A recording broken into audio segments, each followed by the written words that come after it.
De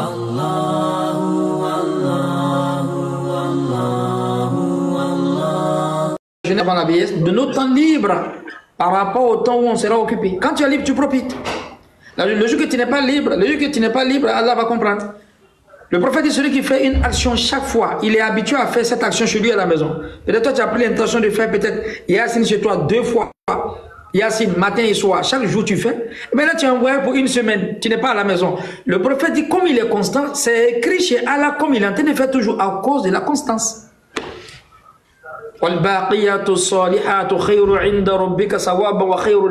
Les actions qui persistent, constant. Le musulman il fait les 5 prières, il loupe pas, toujours 5 prières. C'est pas 6, toujours 5. 5, il y a un effet.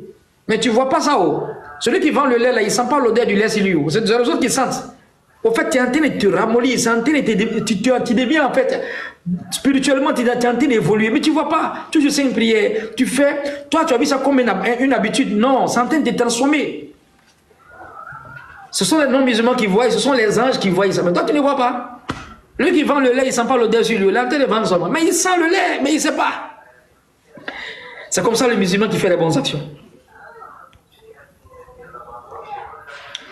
Les frères, il n'y a rien de plus important que les bonnes actions. Il n'y a rien de plus.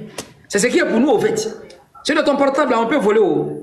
Ah, il veut dire quoi, il t'a parlé, demande ton portable, il a appelé un peu. Bon, en fait, demande ta voiture, il a fait un tour là. Il n'a pas dit quoi, il t'a parlé, demande ta prière de 5 heures. Tu peux me donner? Ah, il y a des rips, pardon. Ta prière de 13 heures là, pardon, il faut me prêter ta prière de 13 heures. Tu as dit non, mon frère, comment? C'est ça qui est bien, au fait. Ça y est, ça tu dors. Parce que la raison, tu dis, ah, j'ai prié, je suis parti à la Mecque, j'ai fait le Hajj. C'est la raison avec ça. Tu penses à la récompense. Tu es en train de dormir ici, ta voiture au garage là-bas. C'est ça qui t'appelle bien? Non. Le patron, dit, bon, il faut prendre la voiture, va chercher telle chose là. Une autre personne peut prendre, on peut prêter. Pardon, demande tes unités, là, je vais appeler. Là. Il prend, tu appelles. Là, on prête. Mais ton Umrah, ton Hajj, tu n'as pas dit non, vraiment, il a donné ça à ma maman. Non, non, non, elle va s'en faire pour elle. C'est ça qu'on appelle un bien. C'est ça qui va être dans la tombe, en fait. Sinon, tout est bien, tout est illusoire. Voilà, c'est faux. Le monde n'est pas du tout vrai. Je vous jure, le monde n'est pas vrai. Mais on ne va pas comprendre ça tant qu'on n'est pas dans l'autre côté. Le prophète dit innakum sata'mutuna kama tanamun wa tub'asuna kama tastayqizun wa tu'assabuna bima ta'malun summa innaha jannatun abada aw lanarun abada. Innakum sata'mutuna kama tanamun, vous allez dormir facilement, c'est comme ça vous allez mourir facilement. C'est pas difficile même.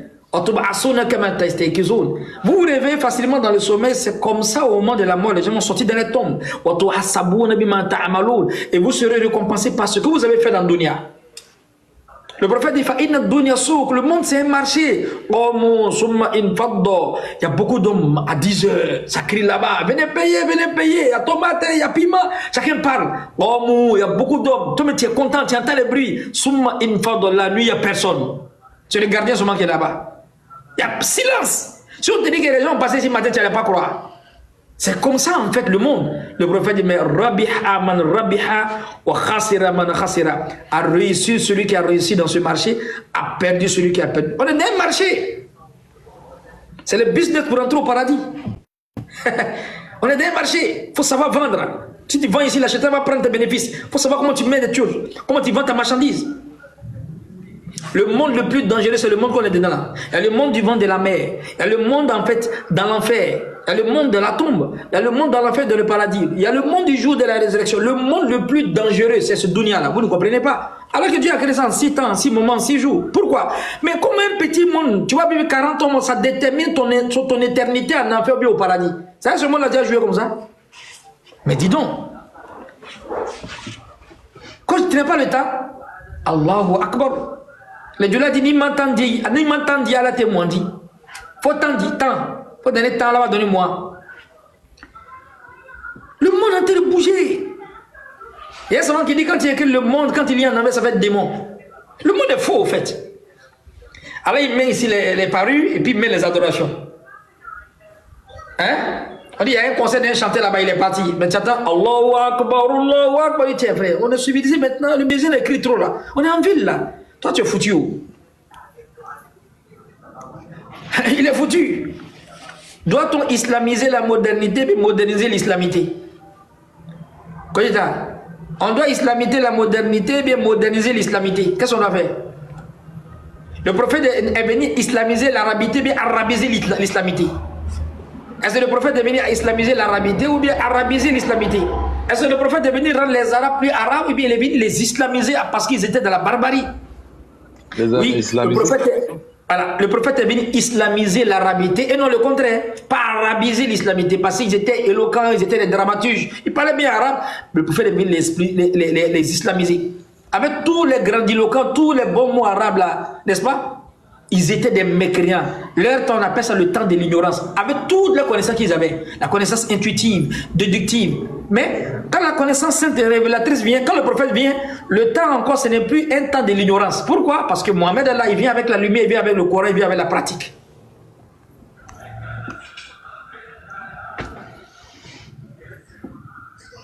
Qu'Allah donne la compréhension.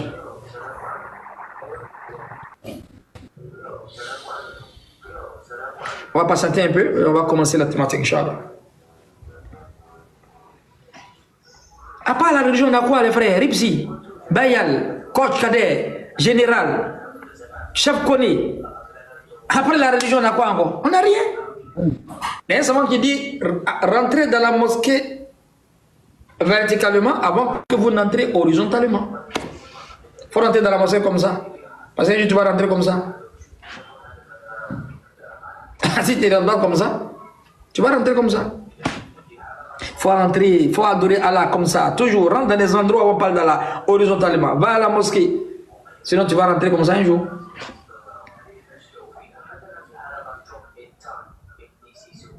Le monde est faux, hein? C'est pas du tout vrai. Le prophète dit, les hommes dorment. Tout le monde est en train de dormir. On dit, le prophète comment? Il dit, quand il se réveille. Quand il se réveille, il commence à regretter en même temps. Il y a plus de demi-tour encore. Le monde le plus dangereux, c'est ce monde-là qu'on est dedans. Oui, il ne faut pas prier 13 heures, il n'y a pas de problème. Tu ne pries pas 13 heures, non. Tu ne pries pas 16 heures, tu n'as pas le temps. Il n'y a pas de problème. Tu n'as pas raison sur la mort.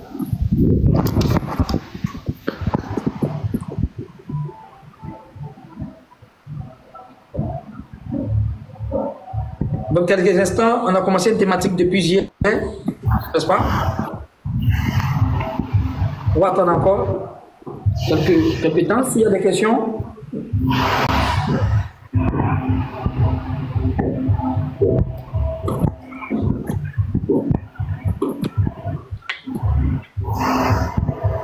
C'est pour ça qu'on vit, les frères. C'est pour ça qu'on vit. La vie n'a aucune utilité. Sa vie n'a aucune utilité si ce n'est pas l'adoration.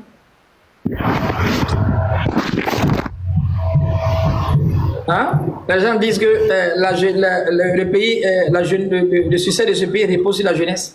Le banditisme c'est sur la jeunesse. La drogue, c'est la jeunesse. La danse, c'est la jeunesse. Ce n'est pas les vieux qui dansent avec les canaux, ce sont les jeunes. La fornication, c'est la jeunesse. Le banditisme, c'est la jeunesse. La prostitution, c'est la jeunesse.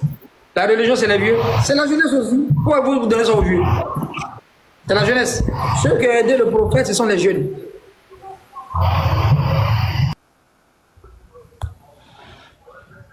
Ce sont les jeunes qui ont aidé le prophète. Ce sont les jeunes qui ont aidé le prophète. Allahu Akbar, Moussa Boun Oumé, un jeune comme ça, un ambassadeur. Il est rentré dans la religion à 18 ans, il est mort à 19 ans. Il a fait 1 an dans l'islam seulement. Mais si on te parle de son histoire, tu vas pleurer. Un enfant d'un riche. Quand il s'assoit ici, là, son parfum prend 10 mètres en même temps. Quand il y a un endroit, s'il y a mariage, si Moussa Boun Oumé n'est pas là-bas, ça n'a pas réussi. C'est un mujtahid, un mujahidin. Il est rentré dans l'islam, sa maman, elle va se tuer, elle va se déshabiller. Elle va se mettre en bas du soleil. On l'a attaché dans la maison, il s'est détaché, il a trouvé le prophète à midi. C'est un jeune, hein? Lui il n'a rien à faire, il sait qui est Mohamed. La bataille des Badr, le prophète a vu ça, un enfant riche qui laisse tout. Le prophète voit Moussa Boun Oumé en train de passer à Médine, il dit, Moussa Boun Oumé, je les voyais, je le connaissais, toutes les filles, tous les hommes voulaient, quand il y a une assemblée, il faut qu'il soit là-bas. Son parfum était senti à très loin. C'est Moussa Boun Oumé qui passe comme ça, il n'y a pas habillé sur lui, à cause de l'islam. On dit vraiment, il ne sait pas ce qu'il a fait à Dieu, ça ne va pas chez moi là. Allahu Akbar. Le jour de la bataille de Uhud, c'est lui qui a attrapé l'étendard. On le pique ici, il attrape. Parce que dans la guerre, quand l'étendard tombe, c'est fini. Si le drapeau est tombé, vous avez perdu. Donc lui qui attrape, il doit être indu. Mais c'est un enfant, le prophète a donné, 18 ans. Eh non. Son cœur, ce qui est dans son cœur, là, ça peut remplir les cieux. Al-azm, la dévotion qui est dans son cœur. Quelqu'un, on le pique ici, on coupe son bras ici, il met son bras gauche, on coupe ici, les deux bras mutilés, il attrape avec ses deux bras coupés là comme ça. Un jeune. Le jeune en train de prendre ses deux bras par terre, il est en train de prendre drogue dans un fumoir. Moussa Bouroumé, ses deux bras sont coupés, il prend ses deux bras mutilés, il attrape l'étendard. On l'a piqué par derrière encore, il est obligé de tomber. Il est en train de tomber encore, il a soulevé l'étendard là comme ça. Il y a un compagnon qui est venu prendre en même temps. L'islam ne tombe pas, moi je m'aime, mais l'islam ne m'aime pas. Et ils ont utilisé la vie comme des mécaniciens. Il y a le mécanicien, quand il rentre en bas de la voiture, il rentre. Qu'est-ce qu'il fait? Il rentre dans les moteurs là. Tout ici est sale comme ça. Oui, son corps est comme les habits des mécaniciens, mais il faut que la voiture se répare. C'est comme ça ils ont fait. Et ils ont utilisé la vie comme des mécaniciens. L'islam n'a qu'à te réparer, mais nous on n'a qu'à se salir. On coupe ici. Il dit pas non, vraiment, Allah, le prophète m'a trahi, ils ont coupé mon bras. Non, non, non, non. On coupe ici encore. Il dit, eh, déjà, Mohamed là, l'islam c'est faux. Les deux bras encore, il attrape l'étendard. On le pique par derrière. Il est en train de tomber. Il doit tomber avec ça. Mais sa dernière force là, qu'il doit faire pour soupirer, pour que l'âme sorte là, il a gardé ça. Il a tourné comme ça, il est tombé comme ça. L'étendard est resté en haut. Si quelqu'un ne veut pas prendre quelques minutes, ça va tomber. Sa dernière force encore, il a donné à l'islam. Il y a un compagnon qui est venu prendre le drapeau, on s'est soulevé comme ça encore. C'est pas tombé. Le jour de son enterrement, il n'y a même pas habit. Quand on prend son habit, on ferme son visage, son pied là on voit. Quand on ferme son pied, on voit son visage. Il n'y a pas habit. Le prophète dit, bon, coupez les feuilles là-bas là. Les feuilles, mettez sur ses pieds. Il n'y a plus de place encore. Il n'a même pas habit. Bien, il combattait torse nu. Le gars, il a habillé jusqu'à il prie, même plus encore. Allahu Akbar. Eh Dieu. Il habille jusqu'à... On ne parle même pas des autres. Il est tellement à l'aise, il vraiment... Tu sais ça, vraiment, depuis un certain moment, je n'arrive pas à prier. Tu es rassasié, mon frère. Tu es rassasié. Regarde les compagnons passer. Ah, les gens ont souffert pour le dîme. On dit même le sacrifice d'un bébé. Dieu n'a pas laissé ça. Dieu a pris. Ah, une femme qui fait sa femme Maroua, elle cherche comme ça, elle va aller-retour. Abraham a donné d'eau, elle fait comme ça, elle vient. Elle va comme ça, elle vient. L'enfant est en train de crier. La canicule, la chaleur, à cause de l'islam. On a attrapé ça. Même cadeau sur TikTok encore, on regarde même pas. C'est devenu gratuit. Les gens souffrent pour cette religion, hein, mon frère. La femme elle crie, l'enfant est en train de crier, l'enfant sort, l'enfant a fait. Allah regarde, Allah parle pas. Allah envoie l'autre, attendez d'abord. Le sacrifice d'une mère. Le sacrifice d'une mère. Et en même temps, l'eau a commencé à gicler, jaillir. Tellement ça a marqué, elle a dit bon, ça devait les rites du pèlerinage. Safa, Marwa, ici l'eau là, Zamzam, buvez encore. Ça c'est le sacrifice d'un bébé. On dit même le sacrifice d'un bébé, Dieu n'a pas refusé. Une femme, son sacrifice avec un bébé, ça a confondu, ça a marqué le monde positivement jusqu'à aujourd'hui. Tu es obligé de faire Safa, Marwa, aller-retour, aller-retour. Oh, les gens font ça dans le climatiseur.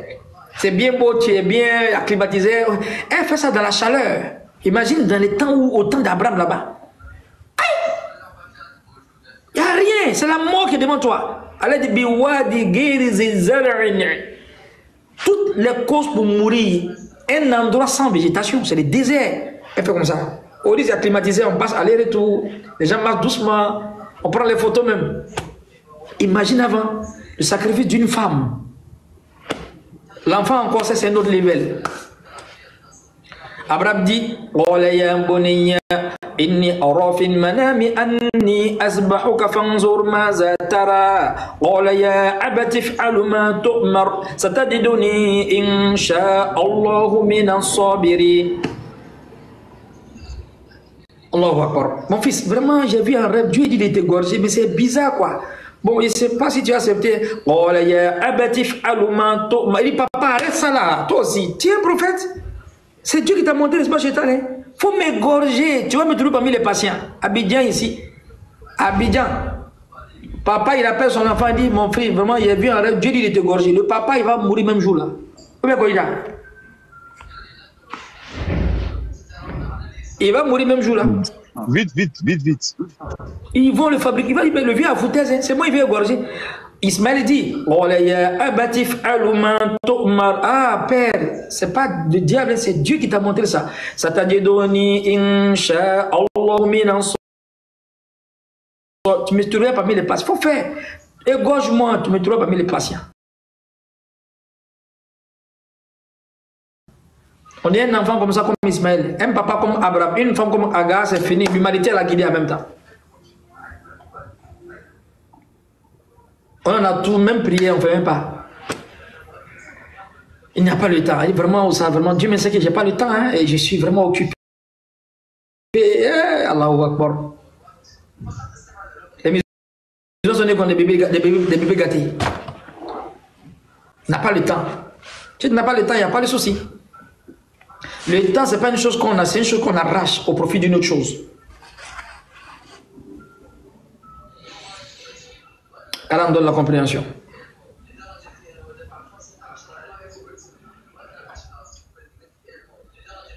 Question? Après qu'on commence, on n'a pas commencé encore. Hein? Ouais, mais pourquoi on ne parle pas trop d'Ismaël dans le Coran? Bon, je ne comprends pas trop. Et on parle d'Ismaël dans le Coran, dans la sourate Mariam. Wazkur fil kitab Ismaïl. Et même dans la sourate 37. Dans la sourate 37, là, Allah Ta'ala, à la sourate au verset 100 à 113, l'incident qu'il est question ici, ça parle d'Ismaël. Parce que juste après ça, maintenant, Dieu il dit, on a donné quoi? On lui a donné Isaac. Donc on donne Isaac après quoi? L'épreuve. Ça montre que ce n'est pas Isaac qui était l'épreuve. C'est le nom dit ça. Dieu parle de l'épreuve. Il a dit à son fils, il va t'égorger, il dit, tu me trouves parmi les patients.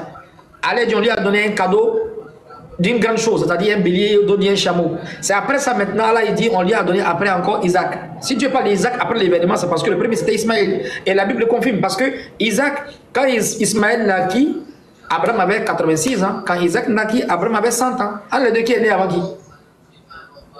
C'est qui est né avant qui? Si. Et Ismaël, ça c'est la Bible qui le dit. Mais comme ils ne connaissent même pas les livres, et le fils de la promesse, mais entre les deux, qui est âgé que qui?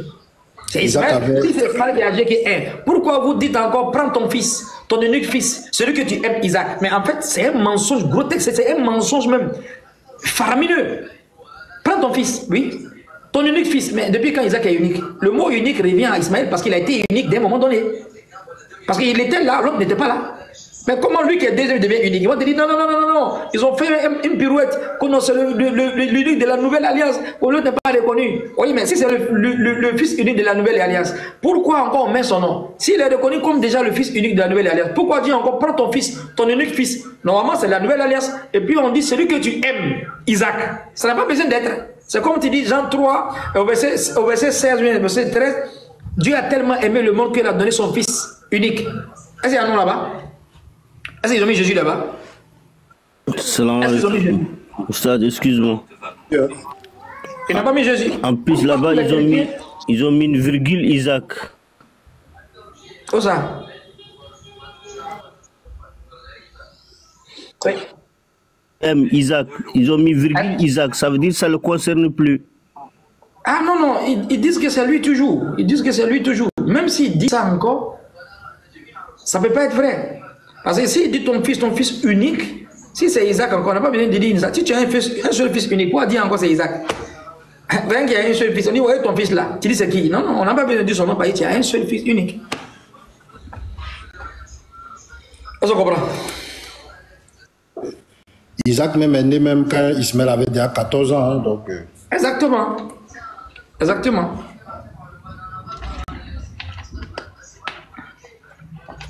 Mais s'il est né là, l'autre avait 14 ans, mais pourquoi vous faites exister quelqu'un? Ça dit ils ont tué Isaac alors qu'il n'est pas encore né. Ça c'est la sorcellerie. C'est un seul enfant qui est sur le terrain. Vous égorgez Ismaël, vous mettez à la place d'Ismaël, vous égorgez Ismaël, Isaac plutôt. Vous voulez dire que le châtiment là bien, l'épreuve c'était à Isaac. Comment on veut égorger un enfant qui n'est pas encore né? C'est absurde. En fait, même dans la vérité, il y a un mensonge. Quand tu es tellement menti, tu peux voir la vérité dedans. Prends ton fils. Unique fils. S'il est unique encore, pourquoi tu mentionnes son nom encore? Unique fils, ça suffit. Prends ton fils. Ton unique fils. Celui que tu aimes, mais c'est absurde. Est-ce qu'il y a un unique fils? Toi, tu cherches enfant, tu ne gagnes pas. Tu as un seul unique, comment tu vas pas l'aimer? Automatiquement, il vient avec l'amour. En long et en large. Mais il répète, prends ton fils. Ton unique fils. Celui que tu aimes pas. Un fils unique, tu vas l'aimer, tu ne vas pas le détester. En fait, c'est là qu'ils montrent le mensonge. Tellement ils ont voulu cacher Ismaël, ils ont démontré que c'est Ismaël même.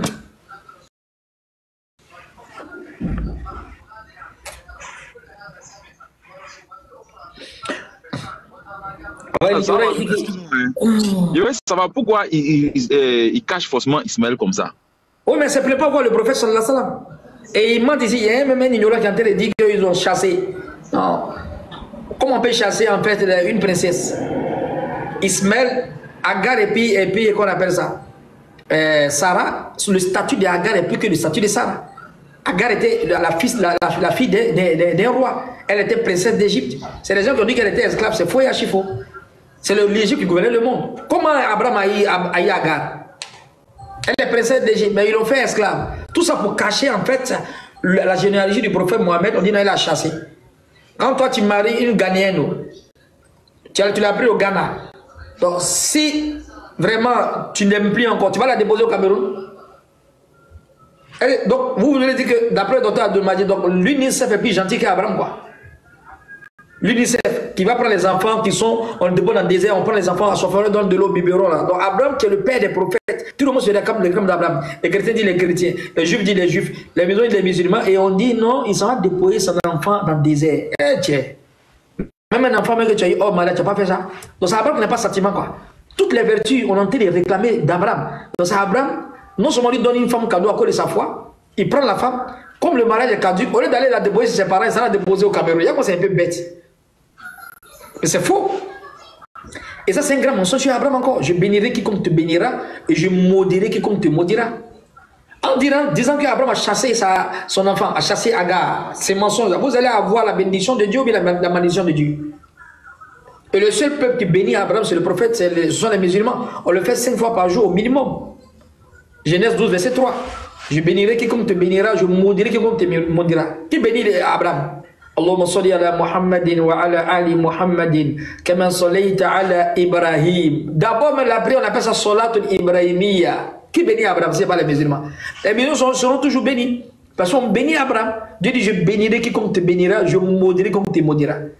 Le fait de maudire indirectement, c'est-à-dire tu peux mentir sur ton papa. Le fait de mentir sur ton papa, c'est une forme de malédiction. Et si vous mentez sur Abraham maintenant, le père des prophètes, Abraham a chassé.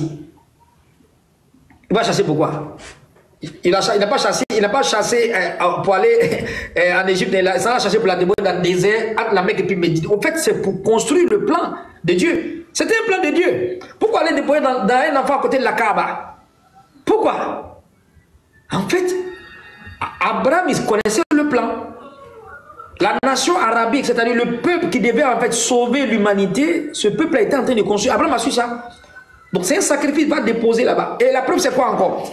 Si vraiment ce qu'il dit c'est vrai, quand Abraham a déposé Agar là-bas, quand il partait là, Dieu lui a donné 2 fois la permission de venir saluer encore, venir voir. Abraham est venu 2 fois. Si vraiment Abraham avait chassé, et puis vraiment il est venu 2 fois, si vraiment il avait fait de lui-même, il a dit ah vraiment je suis venu mais je regrette, il vous ai cherché vraiment, allons-y ensemble encore. Il est venu les voir, il cause avec eux, il s'en va encore. Il est venu 2 fois. Première fois il est venu, Ismaël était parti, Ismaël même, il avait grandi un peu. Deuxième fois, il est venu, Ismaël s'était marié. Pas 2 mais 3 fois. Il a marié une femme qui n'était pas bonne. Ismaël est revenu encore. Abraham est revenu encore une autre fois parce qu'il a dit à la femme a donné les informations de la maison. Où est ton enfant? Ça va ici. Et il dit, où est ton mari? Mon mari est parti à la chasse. Ça va ici? Il dit, non, ça va pas, c'est comme ça, on souffre ici. Il dit, s'il vient, dis-lui de changer le seuil de sa porte. Ça veut dire que toi, tu n'es pas une bonne femme. Donc, elle est partie. Ismaël est venu, il dit, mais il n'y a pas une personne âgée qui est venue. Il dit, oui, une personne est venue. Il dit, c'était mon père. Qu'est-ce qu'il a dit? Elle dit, il t'a dit de te dire de changer le seuil de ta porte. Il dit, ah, il m'a dit de te divorcer parce que le seuil de la porte, c'est toi. Il a divorcé la femme. Une année encore, Abraham est venu. Si vraiment Abraham a chassé, pourquoi il va venir encore? Il a marié une bonne femme maintenant. Elle dit, ça va ici, ça va chez nous. Il dit, dis à mon fils, il vient de garder le seuil de sa porte. Abraham, Ismaël vient, elle dit, il y a un vieux qui a passé ici. Qu'est-ce qu'il a dit? Il dit de garder le seuil de sa porte. Il dit, ah, mon papa m'a entendu, il me dit que tu es une bonne femme. On peut chasser quelqu'un puis venir saluer 2 fois comme ça. C'est le plan de Dieu. Et Abraham revient une 4e fois, bien 3e fois. Il vient construire mon fils. Dieu m'a dit de construire la Kaaba avec toi. D'élever cette vérité dans le Coran, Sourate 2, verset 127. وإبراهيم ووعد من البيت وإسماعيل ربنا تقبل منا إنك أنت السميع Ami, Ali, rappelle-toi quand Abraham et puis son fils ont élevé l'édifice de la Kaaba. Donc c'est un plan de Dieu. Ils ont camouflé, caché pour rabaisser en fait le peuple arabe à cause de qui? À cause de Jésus. Tout ça pour cacher Mohamed. C'est une chasse, c'est une esclave, on l'a chassé. Non, non, non. Quand on chasse quelqu'un, on ne veut pas utiliser l'enfant pour construire encore la plus grande maison de Dieu. Qui est dans la Bible encore. Les gens n'ont pas étudié. Si vous savez que les gens n'ont pas étudié, vous n'avez pas fait de débat avec eux-mêmes. Ils n'ont pas étudié. Quand on était chrétien, dernièrement, on était assidus sur la Bible, puis on était concentrés, puis on étudiait bien. Là. Et ils n'étudient pas. Ils n'ont pas étudié. Hein? Donc tu as fait des débats et tu perds ton temps. Ils n'ont aucune connaissance théologique. Vraiment, ils ne connaissent rien. Ils n'ont pas étudié. Ils n'ont pas étudié. Ne fatiguez même pas, ne vous fatiguez même pas. Restez concentrés, posez les questions, faisez les thématiques. Ils ne connaissent pas les choses. Ils ne connaissent pas les choses. Quand tu prends l'église Saint-Pierre de Rome, c'est la tombe de Pierre qui est en bas. Jésus a dit, vous, qui dites que je suis? Simon Pierre prenant la parole, que c'est dit? Il dit, vous, qui dites-vous que je suis? Et si l'autre l'a dit, tu es le Christ. Jésus était tellement content, il dit, qu'on appelle ça? Il chante le verset. Il chante le verset. Oui, il dit, Simon Pierre prenant la parole, il chante le verset, il dit, en fait, il chante le verset même. En fait, Pierre, c'est le premier, ça va venir. Pierre, c'est le premier pape de l'église catholique romaine. Bizarrement, les papes ne se marient pas. Les papes ne se marient pas. Dans l'histoire de la papauté. Donc, quand Jésus a dit qui il est, Pierre a donné une bonne réponse. On appelle Simon Pierre. Qui dites-vous que je suis? Il dit, tu es le Christ. Il dit, c'est sur cette parole que je bâtirai mon église. C'est ça. C'est sur cette parole que je bâtirai mon église. Les portes de l'enfer ne peuvent jamais cette pierre-là. C'est-à-dire, le témoignage de Simon Pierre, voilà, il dit, c'est pourquoi tu t'appelles Pierre. Sur cette pierre que je bâtirai mon église. Il faut aller jouer Scrabble. Matthieu 5, verset 24. Quiconque écoute ma parole et croit à celui qui m'a envoyé a déjà la vie éternelle. Il ne vient point au jugement, mais il est passé de la mort à la vie. Jean 14, verset 2. Il y a plusieurs demeures dans la maison de mon Père, en d'autres termes de mon Dieu. Je vais chercher une place pour que là je sois, vous y soyez. Toi, ton Dieu, change une place. Et les autres places, qui va occuper ça? Tu dis non, c'est lui qui est Dieu encore. Et puis, c'est comme si on entrait monter là-bas, car tellement c'est chaud là, toi, tu n'es pas sûr que tu vas avoir une place. Tu t'en prends une place. Ah, le patron a pris une place là-bas. Lui-même, il n'est pas sûr qu'il va avoir place. Je dis, il va chercher une place. Ah, où je serai là, vous êtes avec moi là-bas. On va se débrouiller là-bas. Les autres places qu'il va occuper. Chaque prophète sera avec sa communauté. Ah, je ne sais pas comment ils n'arrivent pas à comprendre ça, vraiment. Non, ils comprennent en fait. Ils ont vu chrétiens musulmans comme Barça Chelsea. Ou bien Barça Classico, c'est tout. Il faut aller faire autre chose. Spirituel. Dis ça tous les jours. Je pense que c'est égal par ça. Merci beaucoup. Voilà, tous les jours. Celui qui est robotisé, pas discuter avec lui. Vous pouvez faire les autres débats si vous voulez, Ismaël, Isaac. Mais si quelqu'un est robotisé, pas discuter avec lui. C'est noir sur. Jean 14, 24. Quiconque ne m'aime pas ne gâte pas ma parole. La parole que vous entendez n'est pas de moi, mais de mon Père qui m'a envoyé. Tu dis non, c'est lui-même qui est Dieu encore. Tu as discuté avec lui là. Tu n'as rien à faire. Tu n'as rien à faire.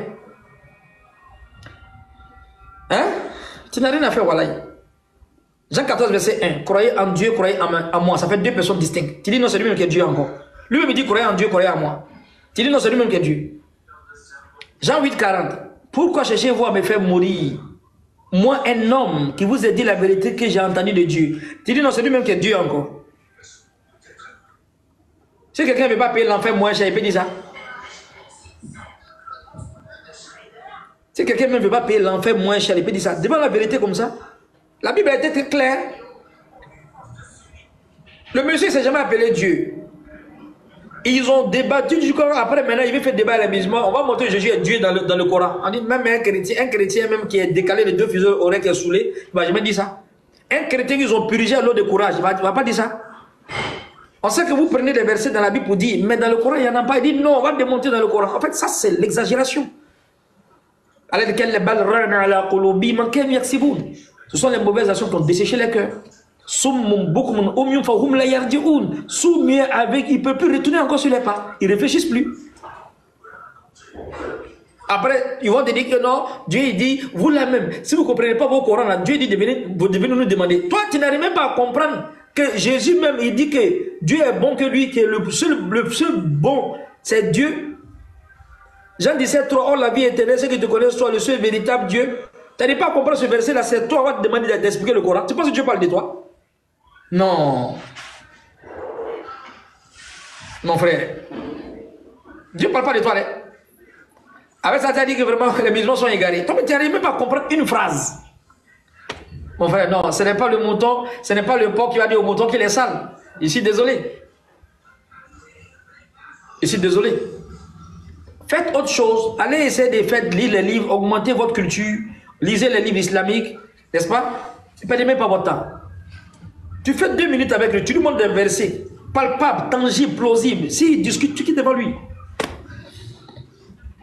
Il va rentrer dans la christologie, dans la christothéologie, dans la christité. N'est-ce pas? Des concepts qui ont été fabriqués par des philosophes. Ils n'ont pas étudié l'histoire. Nous, on était chrétiens, on lisait beaucoup. Lisait beaucoup. Et tous les livres là, ça vient des catholiques au fait. Quand on parle des conciles de Nicée, le concile de Constantinople, les conciles cadavériques. Et les conciles où on jugeait même des cadavres. Il y a un concile qu'on appelle le concile des maçons. C'est le concile des maçons, c'est l'histoire. Si tu n'as pas lu, tu ne vas pas comprendre. Le concile des maçons, ils ont décidé, est-ce que vraiment, ils ont réuni tous les papes, on s'est dit vraiment, lui qui a commencé à faire la motion, il dit vraiment, est-ce que les femmes ce sont des êtres humains même? Le concile des maçons, allez taper le concile des maçons. Le nombre de femmes qui a été tuées ce jour-là dépasse le nombre de personnes qui ont été tuées dans la Deuxième Guerre mondiale. Ça a duré 200 ans, on appelle ça la chasse aux sorcières. Ça, c'est l'histoire. La chasse aux sorcières. Ça, c'est l'histoire. Après, vous allez parler des djihadistes. Ils ont tué les femmes parce que chez eux, les femmes ne sont pas les êtres humains. Le concile de maçon. C'est l'histoire, allez voir, c'est l'histoire. On dit, mais Jésus a ressuscité Lazare. Jean 11, verset 20 et suite là-bas. Allez, on va prier. Lazare était mort. Jésus vient. Il dit, mais où l'aviez-vous mis?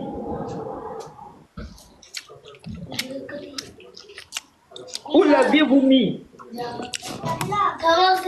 Il cherche le corps de Lazare. Où l'avez-vous mis? C'est où Jésus qui a demandé non, Lazare, non? Ouais. Il cherche Lazare. Hein? Il cherche les dieux et puis il cherche Lazare. Voilà. Lui qui est Dieu, il cherche Lazare. Et maintenant, ce sont les créatures de Dieu là qui disent, voici ta créature là-bas, il est caché là-bas. Il ne savait même pas où était Lazare. Il ne savait même pas où il était. Qu'est-ce qu'il y a? Hé! Doucement, doucement. Dans ça maintenant... Excusez-moi, coupez votre micro s'il vous plaît. Place ta la Bible est bien ça. Mettez-moi voir, on va prier. Drissa, pardon, faut couper ton micro. Drissa. Pourquoi pas? Mais parce que pourquoi? Parce que tu dois prier. Mais c'est pas bien. Drissa. Tu pas, tu n'auras plus de pizza dans cette maison. C'est ton micro, s'il te plaît, ton micro. Ah ouais, j'ai fait mes noms. Est-ce que vous voyez? Donc il dit, où l'aviez-vous mis? C'est-à-dire, où l'avez-vous enterré? Jean 11, verset 40 et suite là-bas. Où l'avez-vous mis? Imaginez si vraiment Jésus était ce qu'il pensait. Il allait demander le corps de sa propre créature. C'est en contradiction même dans la Bible dans Jérémie 23, verset 23 à 24. Qu'est-ce que la Bible dit dans Jérémie? Dieu il dit dans Jérémie, serait-ce moi un Dieu à la vie courte ou oracle de l'Éternel? Ne suis-je pas un Dieu de près? Ne suis-je pas un Dieu de loin? Quelqu'un se cacherait dans un lieu caché sans que mon Dieu je ne le vois? C'est Dieu qui parle dans Jérémie ici. Jérémie 23, verset 23 à 24. Ne suis-je un Dieu de près? Ne suis-je un Dieu de loin? Quelqu'un se cacherait, quelqu'un se tiendrait dans un lieu caché sans que mon Dieu je ne le vois? Je ne remplis pas moi les cieux et la terre, oracle de l'Éternel. Dieu dit, mais comment quelqu'un va se cacher dans un lieu caché sans que mon Dieu ne le voit? Mais Jésus il vient et dit, où l'avez-vous mis? Le corps de Lazare était à côté là-bas, mais ça dit, s'il bouge, il va voir le corps de Lazare. Il ne sait même pas, un obstacle, il ne voit pas. C'est lui-là qui est Dieu là. Vous n'avez pas le temps de causer avec celui-là. Moi, je peux causer avec, par exemple, mes frères, il n'y a pas de souci, on est ivoirien, on peut parler d'autres choses. C'est comme le match, ça a bien regardé le match. Mais s'il a fait de ça là, je n'ai même pas le temps. Il n'a pas de niveau théologique. Il n'a rien appris dans la Bible. Ils sont comme ça. On ne défend pas la Bible et puis le Coran parce qu'on est des supporters. On défend parce qu'on a appris. Les musulmans, connaissez votre valeur. Qu'un gars qui a la foi, qui a là, il est là, il faut savoir avec qui tu discutes. Et on te dit que Luc 18, bon maître, que dois-je faire pour hériter la vie éternelle? Jésus dit, pourquoi m'appelles-tu bon? Il n'y a pas de bon sauf Dieu. Tu dis, non, c'est toi-même qui es Dieu. Toi-même, tu n'as pas compris. Jésus, toi-même, tu n'as pas compris. Jésus, mais je ne connais pas. Jésus, il ne se connaît pas. C'est lui-même qui est Dieu. Tu as fait débat avec lui là encore?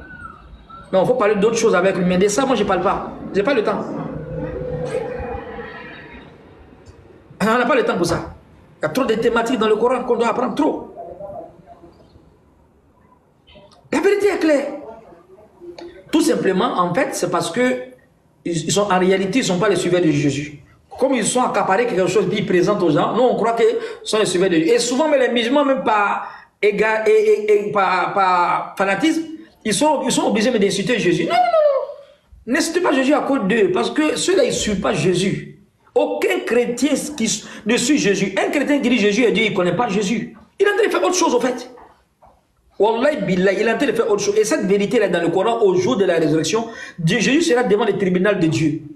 Dieu dit, c'est toi qui as dit, donc quand tu prends toi, Dieu et puis ta mère en dehors de divinité, en dehors d'Allah, la Théotokos. Jésus dit, subhanallah, il dira subhanallah. Wallahi Dieu, tu étais témoin quand je suis parti.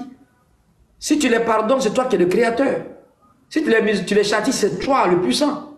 Dieu dit aujourd'hui, chacun, le véridique, va profiter de sa véracité et le menteur de ce mensonge. Si toi-même ton Dieu, il va le mettre devant le tribunal, il sera jugé. Toi, tu dis, c'est lui qui va juger les gens encore. C'est un égarement.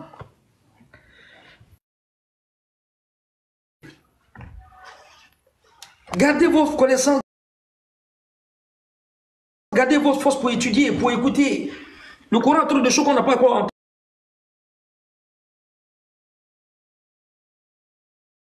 entendu encore.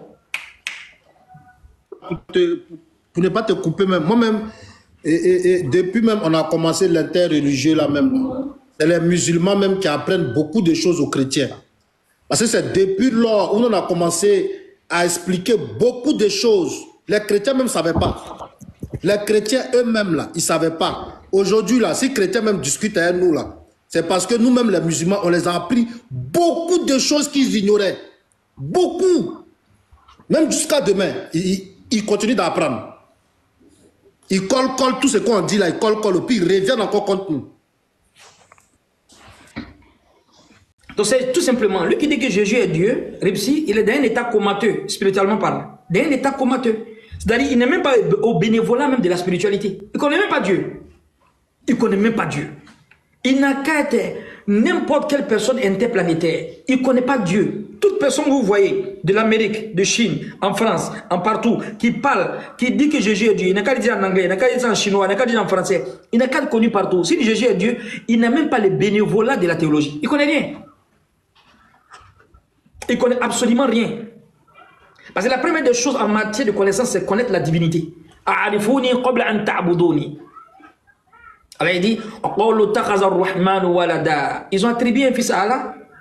Et je vais vous donner un verset là. Prends Luc 4, verset 40 à 44. Prends Luc. On va voir un verset. Vous allez comprendre encore. Dire que Jésus est Dieu, encore c'est grave. Fils de Dieu seulement. Et est-ce qu'elle a dit? Vas-y.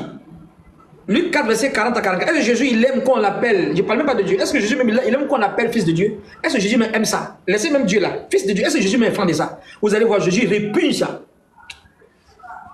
Luc 4, verset 40 à 44.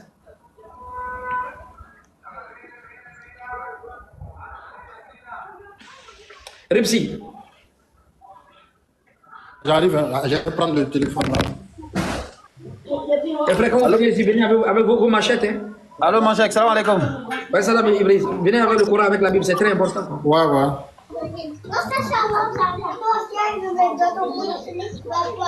Oui. Luc 4, verset 40 à 44. Mais c'est quelqu'un qui est prêt là-bas, ouais. Amen, à Kali, hein.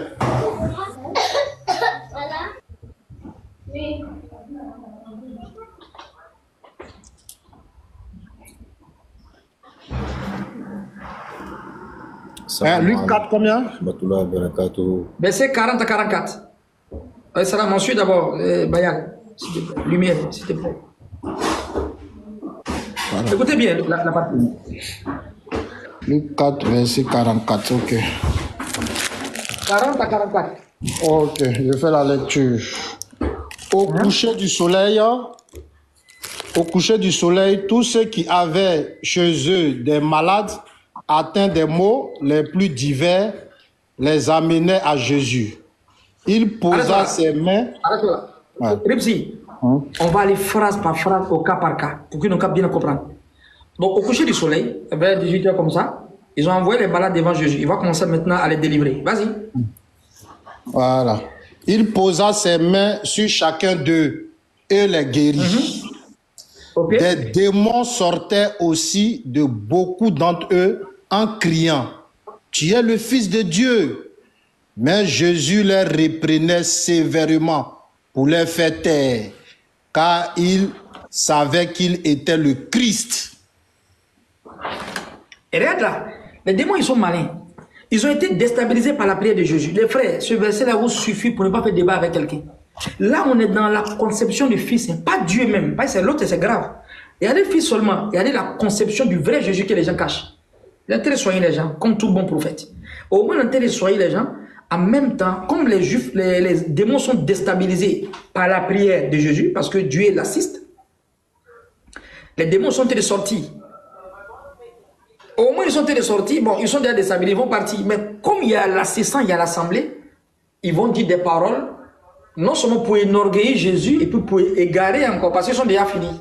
Jésus les a déjà soignés, ils vont sortir des démons. Qu'est-ce que les démons disent? Tu es le Fils de Dieu, tu es le Fils de Dieu. Les démons n'ont pas dit quand ils étaient dans le corps, quand ils sortaient du corps, parce qu'ils étaient déstabilisés. Donc ils ont commencé à dire, tu es le Fils de Dieu, tu es le Fils de Dieu. Ils savent qu'il y a l'assise. Donc devant ce miracle-là, les gens peuvent être influencés. Donc en partant, même si on s'en va, il a soigné, il a délivré, il nous a délivré en fait de ces personnes-là, il a délivré ces personnes-là de nous plutôt, on va les égarer.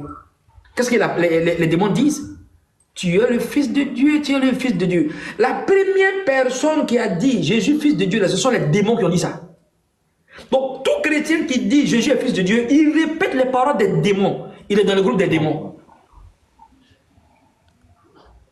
Qu'est-ce que Jésus a dit?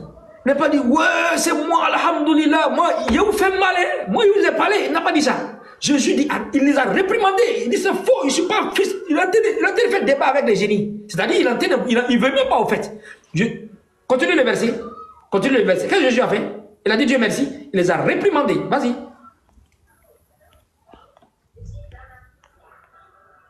Lis le verset suivant. Jésus, quoi? Répsi, les réprimanda.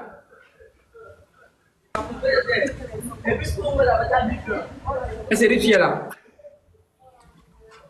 Pardon, moi-même, il y a un méchant de lits dans le vide là. Jésus les reprenait sévèrement pour les faire taire, car il savait qu'il était le Christ. Pourquoi Jésus les fait taire? Il est Fils de Dieu. Aïe, toi, ton papa, c'est telle personne. On dit, bon, Idriss, c'est ton papa. Le papa Idriss, ça c'est le fils de M. Bayo, le fils de M. Bayo. Puis ils disent non. Ils disent arrêtez. Il dit, mais Idriss, mais on va dire que toi là, tu ne reconnais pas ton papa. Hein? Si en réalité Jésus était Fils de Dieu, pourquoi là, il n'a pas reconnu? Il a dit, ah, vraiment, vous avez compris maintenant, je suis le Fils de Dieu. Jésus, il les a arrêtés de dire ça. Car les démons savaient qu'il était un prophète. Même les démons savent que Jésus est prophète, les chrétiens ne savent pas encore. C'est-à-dire la foi même des démons est plus que la foi des chrétiens qui disent Jésus est Dieu. Les démons savent que Jésus était le Christ, il était le choisi, donc un prophète, pas Dieu. Comme ils savent ça, ils vont changer en fait la conception pour dire tu es le Fils, ne pas dire tu es le Christ pour égarer les gens. Jésus les a arrêtés, il les a réprimandés de ne pas dire. Car les démons, ils savent qu'il était le Christ, pas le Fils. Si les démons savent que Jésus était le Christ, qui n'est pas Fils, pourquoi ils disent le Fils? C'est pour égarer l'assise. Et cette conception démoniaque-là est confirmée dans le Coran, dans la Sourate 72. Je vais vous lire. Quelle sourate? La sourate des démons qui sont les suppôts du diable, on les appelle les djinns. Par les djinns, il y a des croyants. Mais ceux qui sont dans les suppôts du diable, on les appelle quoi? Les shayatunes. Les démons qui se sont convertis, ils ont témoigné que le diable les a dit que Dieu a un fils. Cette vérité est coranique. Et cette vérité qui est coranique là, n'est-ce pas, ça nous démontre que le Coran, la puissance du Coran, le voltage du Coran n'a rien à voir avec un livre. Parce que Jésus a chassé les gens. On peut dire que c'est par la lumière de l'évangile, il n'y a pas de souci. N'est-ce pas? C'est le livre qu'il avait. Il a chassé les démons. Mais le livre là, le Coran, dans la prière du prophète, ne chasse pas les démons. Les démons qui ont dit que Jésus est fils de Dieu, qui ont les conceptions là, le Coran, ça va les prendre pour les convertir dans l'invisible. Voici la sourate Djinn qui confirme. Sourate 72.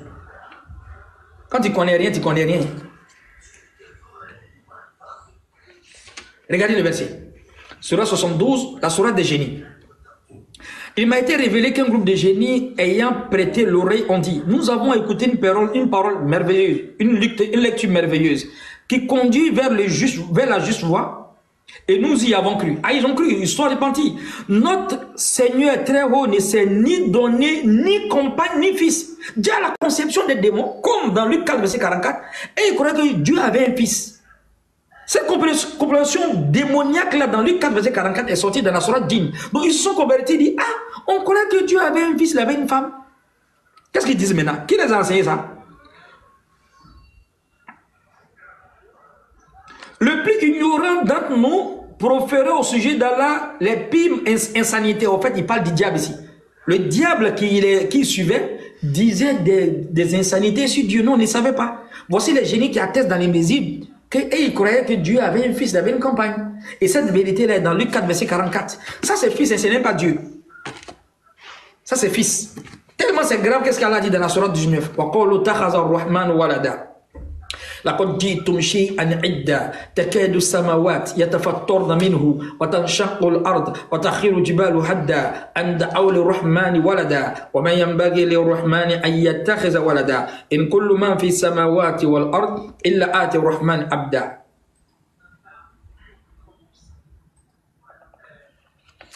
On va lire le verset. Ils ont attribué un fils au miséricordieux. Un instant.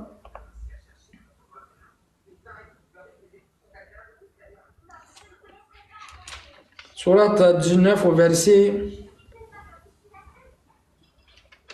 Voilà, c'est ça.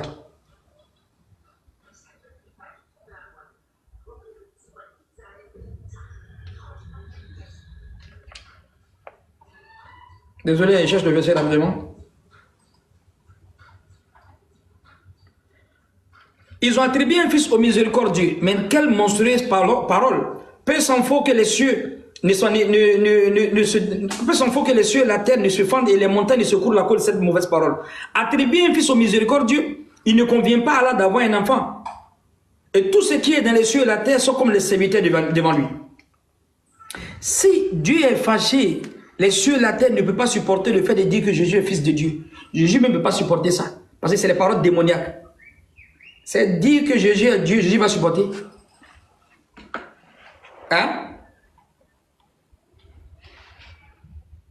Hein? Moi. Non, c'est moi qui dis là-bas. Le frère Sam, toi tu as eu peut-être les circonstances où peut-être tu as échangé avec nous. Sinon, moi, c'est même pas un souhait d'échanger avec toi. Mais tu n'as pas une connaissance théologique. Non, non, non. Souvent, en fait, il y a des croisements qu'on se fait, c'est Cheikh Adam, Cheikh Astonba peut-être, où on se croise dans des discussions. Sinon, moi, ma disposition intérieure ne me permet pas de discuter avec toi. Tu n'as même pas le niveau. Un chrétien qui dit que Jésus est Dieu, il n'a aucun niveau pour faire débat avec lui.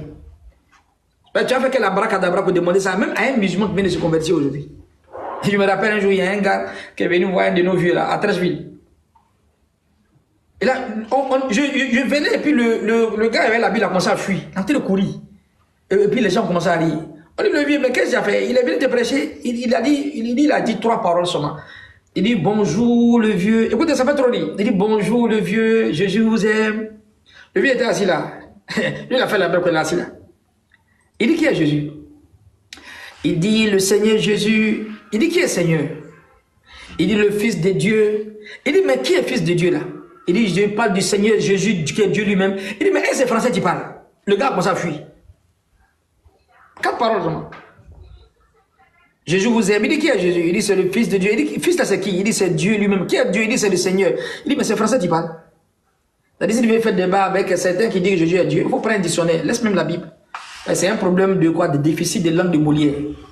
Et quelqu'un qui dit je monte vers mon Père qui est votre Père, vers mon Dieu qui est votre Dieu. Tu dis non, c'est lui-même. Jésus même n'a pas compris quoi. C'est lui-même qui est Dieu. Toi, tu as le temps pour dire ça à lui là.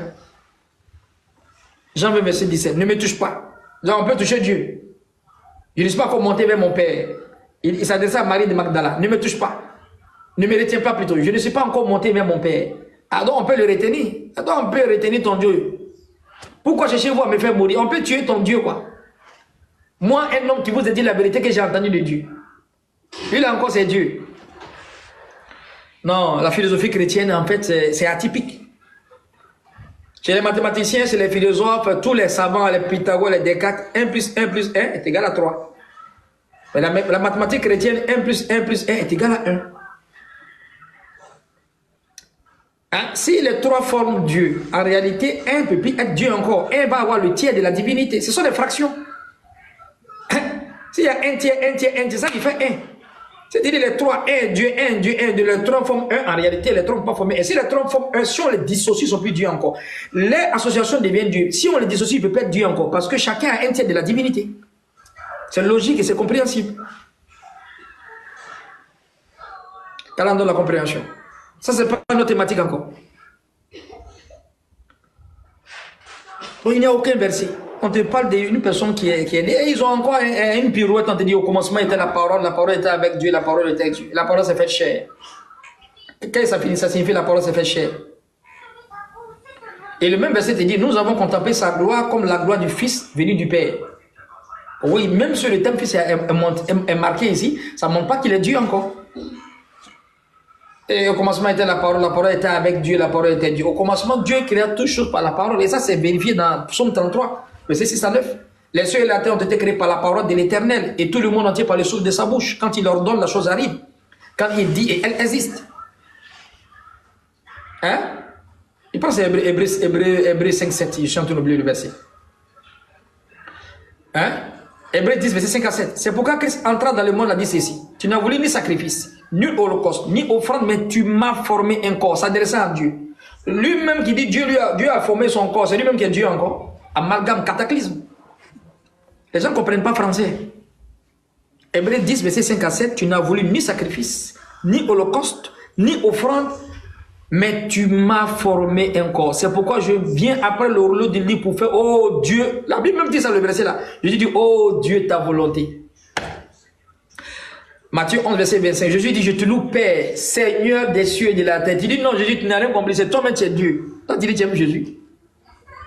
C'est une autre religion, ça n'a rien à voir avec la religion de Jésus. Matthieu 11, 25. Jésus dit, je te loue, Père, Seigneur des cieux et de la terre. Et Jésus se souscrit à une forme de tawhid qu'on appelle tawhid rububiyya, l'unicité de Dieu dans sa divinité, dans sa seigneurie, dans ses attributs. Tawhid uluhiyya, tawhid rububiyya, tawhid asma wa sifat. Il est le Seigneur des cieux et de la terre. Je te loue, Père, c'est-à-dire Dieu, Seigneur des cieux et de la terre. Jésus même se souscrit à la conception musulmane islamique qui dit que Dieu est le Seigneur des cieux et de la terre. Rabbu samawati wal ard. Il dit non, Jésus n'a rien compris, c'est toi-même qui es Dieu encore. Vous avez le temps de discuter cela. Il faut aller faire autre chose, il faut aller jouer Scrabble, il faut aller jouer dame. Ou bien Awale. Il dit, tu sais jouer Awale, non? Hein? Allez jouer dame, c'est mieux. Ça serait un débat puéril et inutile. À moins qu'une personne, un bon chrétien qui veut comprendre. Qu'elle en donne la compréhension.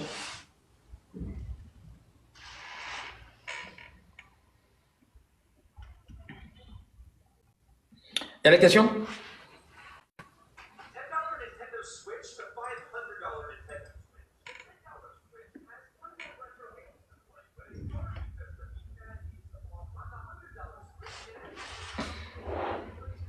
Est-ce qu'il y a des questions? Est-ce que je ne bègue pas? Oh, on t'entend bien, hein? On t'entend très bien. Ah, ok. Ouais.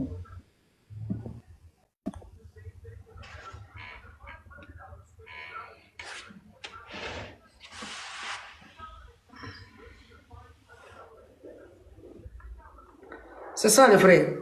Concentrez-vous sur le tawhid, concentrez-vous sur, n'est-ce pas? Salam alaikum wa rahmatullahi wa barakatuh, Ustaz. Alaykoum salam. Je voulais poser une question. Oui. Et je voulais savoir, Jésus, à son temps, est-ce qu'il est venu avec une fatwa ou une charia pour les Bani Israël? Non, non, Jésus se référait à la charia de Moïse, Matthieu 5, verset 17. Je ne suis pas venu pour abolir la loi et les prophètes, je suis venu pour accomplir. Donc la loi mosaïque, Jésus se référait à la loi de Moïse pour traiter certains problèmes autant des enfants d'Israël. Parce que le message de Jésus était spirituel, mais il se référait à la loi de Moïse. Il est réformateur de la loi de Moïse. Jésus est venu réformer la loi de Moïse. Il se basait sur, il s'appuyait sur la Torah pour donner l'enseignement. C'est de voir. Mais j'imagine que peut-être la continuité, même si vous voulez la continuité même de la Torah. Donc on peut dire en gros, il y a une partie de la Torah dans l'évangile. Oh, en fait, quand on dit une partie, donc Jésus reprenait les enseignements. C'est en simultanéité, c'est tout, tu as vu, non? Non. En fait, l'esprit de la Torah, d'autres parties, ça dit l'esprit même de la Torah est dans l'enseignement de Jésus. Moïse vous a dit telle chose, moi je vous dis telle chose. Ça dit commence par Moïse et puis maintenant il va amoindrir et puis il va expliquer certaines choses. Mais ça peut toujours sur la loi de Moïse. Jésus n'a pas été législateur. C'est Mohamed qui est législateur, comme le prophète Mohamed. Ce sont les deux qui ont apporté une loi. Je voyais. Non.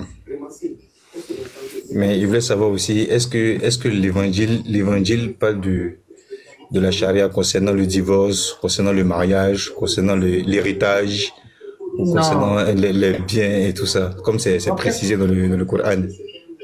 Oui, ils vont te dire dans l'évangile, ils vont te donner certaines paroles de Paul. Sinon, il y a les paroles même de Jésus qui montrent que la femme en tant que fille, en tant que mère, en tant qu'épouse, divorce, tout ça.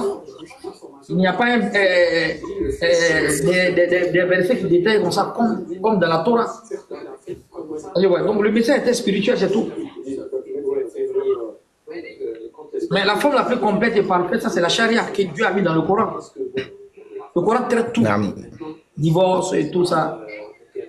Donc en gros, tous les chrétiens, ils doivent être musulmans en fait. Oui, mais c'est ça. Non, quand on dit tous les chrétiens doivent être musulmans, c'est comme si même en fait le christianisme, même c'est Dieu qui a envoyé. Non, non, non. Tous les chrétiens font partie déjà des musulmans, mais ils refusent de prier. Parce que si tu dis tous les juifs doivent être des musulmans, là ils comprennent. Parce que quand le Coran vient, le Coran est venu trouver d'abord un livre, c'est-à-dire que les gens croyaient à un livre qui était l'appel de la Torah. Donc il incitait aux juifs là qui ont reçu le livre de se convertir. Tu vas trouver des gens en fait qui n'ont pas de livre. Mais ils disent suivent Jésus et puis Moïse. Alors qu'ils sont dans la communauté du prophète. Et même ils sont musulmans, ils ont refusé de prier, c'est tout. Ils sont des musulmans, ils ont refusé de prier. Quand ils disent qu'ils doivent devenir, c'est comme s'ils devaient être d'abord dans la classe A. Non, non, ils ne sont même pas dans la classe A. La classe A, ce sont les gens du livre. Les gens du livre ne sont pas les chrétiens d'aujourd'hui. Eh Dieu, ce ne sont pas eux. Ce ne sont pas eux.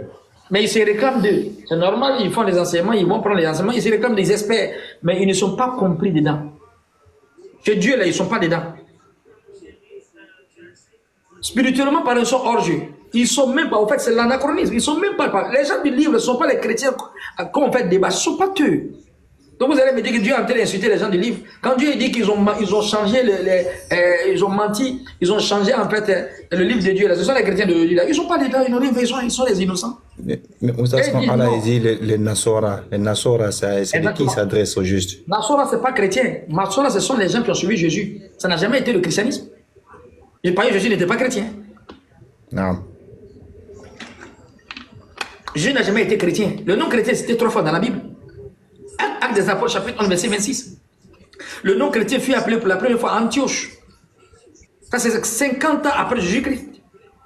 Et le deuxième nom chrétien est dans Acte 26, 28. Où le roi Agrippa dit à Pierre, je suis persuadé que tu veux me faire chrétien. Un peu comme ça. Et puis 1 Pierre 4, 16. Voici les 3 noms chrétiens où c'est mentionné. Jésus était déjà parti. Quelle religion il avait maintenant? Quand Dieu me dit qu'Abraham n'était pas chrétien, n'était pas juif là, c'est ça. Man kana Ibrahim Yahudiyan, wala Nasraniyan, walakin kana Hanifa muslima, wa man kana min al-mushrikin. Abraham n'était ni juif, il n'était pas chrétien. Il était entièrement soumis. Pourquoi? Il n'était pas juif parce que le nom juif, la terminologie juive, eh bien le nom juif vient du nom de l'arrière-petit-fils d'Abraham. C'est-à-dire Abraham est là, il a eu Isaac, Isaac a eu Jacob, Jacob a eu 12 fils. L'un de ces 12 fils s'appelle Judas. Mais si Abraham a existé avant son arrière-petit-fils, comment sa religion va dériver de son arrière-petit-fils alors qu'il a existé avant lui? C'est absurde. Donc, c'est pas logique. C'est pas logique. Il n'est pas chrétien aussi. Jésus n'était pas chrétien. Nasora ne veut pas dire chrétien. Bon, ils ont francisé en disant chrétien en français, sinon en réalité, ça ne veut pas dire chrétien. C'est pour ça que je dis aux gens là, essayez de lire bien la Bible. Quand les gens disent que Judas a trahi Jésus là, c'est faux et archi faux. C'est faux. Il n'y a pas un prophète, depuis que Dieu a envoyé, qui a donné des concitoyens, des gens même qui étaient sa ceinture de sécurité qui vont le trahir. Ça ne s'est jamais passé depuis le pédigré de l'histoire jusqu'à aujourd'hui. Il n'y a pas un prophète depuis le monde, digne qu'il soit, digne de ce nom, qui a eu des disciples qui étaient la ceinture même pour propager sa mission, n'est-ce pas? Et à un qui va le trahir, c'est faux et archi faux. Ils ont mis ce mensonge à cause de la crucifixion. Eh bien, de la crucifixion. Judas n'a jamais trahi Jésus. Ça, c'est la Bible même qui le confirme, par les livres. Ils vont dire, mais c'est où ça? Tu es en train de mentir, encore en train de mentir. Il faut lire, Ripsi, il faut lire Luc 6, verset 12. 6, verset 12. Où ça, j'arrive? Ouais, écoutez bien.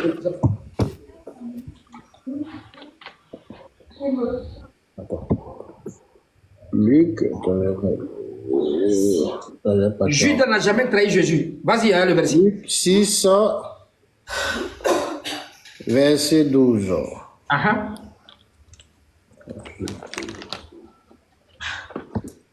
Vers cette même époque, Jésus se retira sur une colline pour prier. Il passa toute la nuit à prier. Arrête-toi là. Arrête-toi là. On va aller phrase par phrase.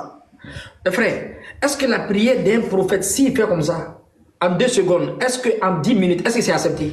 La prière d'un prophète? Les frères, pardonnez, démutez-vous puis répondez-moi. Effectivement. C'est kun fayakun. C'est kun fayakoun, merci mon frère. C'est kun fayakoun. Est-ce qu'un prophète, s'il fait comme ça, Dieu donne ça, est-ce que Dieu va refuser? Jamais. On est d'accord ou on n'est pas d'accord? Abadan. La prière d'un prophète est toujours acceptée. Imaginez maintenant, à fortiori, s'il prie toute la nuit. Dieu va refuser? Amen. Très bien. Maintenant, quel est le but de sa prière toute la nuit? C'était pour choisir les 12 disciples. Vas-y, au verset 13. À l'aube, il appela ses disciples auprès de lui et choisit 12 d'entre eux. Arrête-toi là. Qui lui a inspiré de choisir 10? Pourquoi il n'a pas choisi les 12 avant sa prière de nuit? Pourquoi c'est quand il a fini la prière de nuit, il a eu la pensée à 12? Pourquoi c'est 12? Pourquoi c'est pas 10? Pourquoi c'est pas 9? Pourquoi c'est 12? Vous allez me dire c'est le diable qui a inspiré à Jésus de choisir 12? Qui lui a inspiré ça? C'est Allah. C'est Dieu forcément. Quand tu as prié la nuit pour quelqu'un, tu reviens à mettre, tu dis, bon, ouais, 10 personnes. Mais où il a eu ça? C'est Dieu qui lui a dit. Parce qu'il y a une relation avec le prophète et puis Dieu. Si c'est Dieu qui lui a donné les 12 là encore, vous pensez qu'il y a un qui va trahir encore? Ça ne peut jamais se faire. Le Coran même le confirme et continue la lecture. Ils ont fait une pirouette, c'est pas du tout vrai. Continue la lecture. Choisit 12 d'entre eux qu'il nomma apôtres. Simon qu'il appela Pierre, André son frère Jacques, Jean-Philippe Barthélemy, Matthieu Thomas, Jacques fils d'Alphée, Simon le zélé, Jude fils de Jacques et Judas Iscariote qui finit par le trahir. Amen. Quel est le sens maintenant? Arrête-toi là. Quel est le sens maintenant de la prière de toute la nuit? Pourquoi Dieu n'a pas dit directement 11? Il a dit, il prie avec Dieu. Normalement, Dieu il faut choisir 11 directement. Mais il prie toute la nuit. Et puis il choisit 12. Mais parmi eux, elle va le trahir. Non, ça, c'est pas une prière, la prière d'un prophète. C'est pas vrai. C'est pas du tout vrai. Et pourquoi c'est faux? Le chiffre 12, ce n'est pas un hasard. Merci, mon frère. J'allais revenir sur le chiffre 12. Le chiffre 12, c'est ce qui montre qu'en réalité, même on rentre dans l'arythmie, dans le chiffre 12, Judas ne peut jamais trahir Jésus. Pourquoi? Le chiffre 12, c'est un chiffre en fait qui on appelle la fréquence divine. Et encore, dans Luc 6, encore, verset 12 encore. Hein. C'est dans verset 12, là, il s'agit encore de 12 disciples. 12 ressorts. Joseph, il a vu un rêve comme d'étoiles. 11 étoiles. Plus lui, ça fait 12. Jacob avait 12 enfants. Les enfants d'Israël sont 12. Elles sont suivies. Quand Moïse est venu taper la mer, quand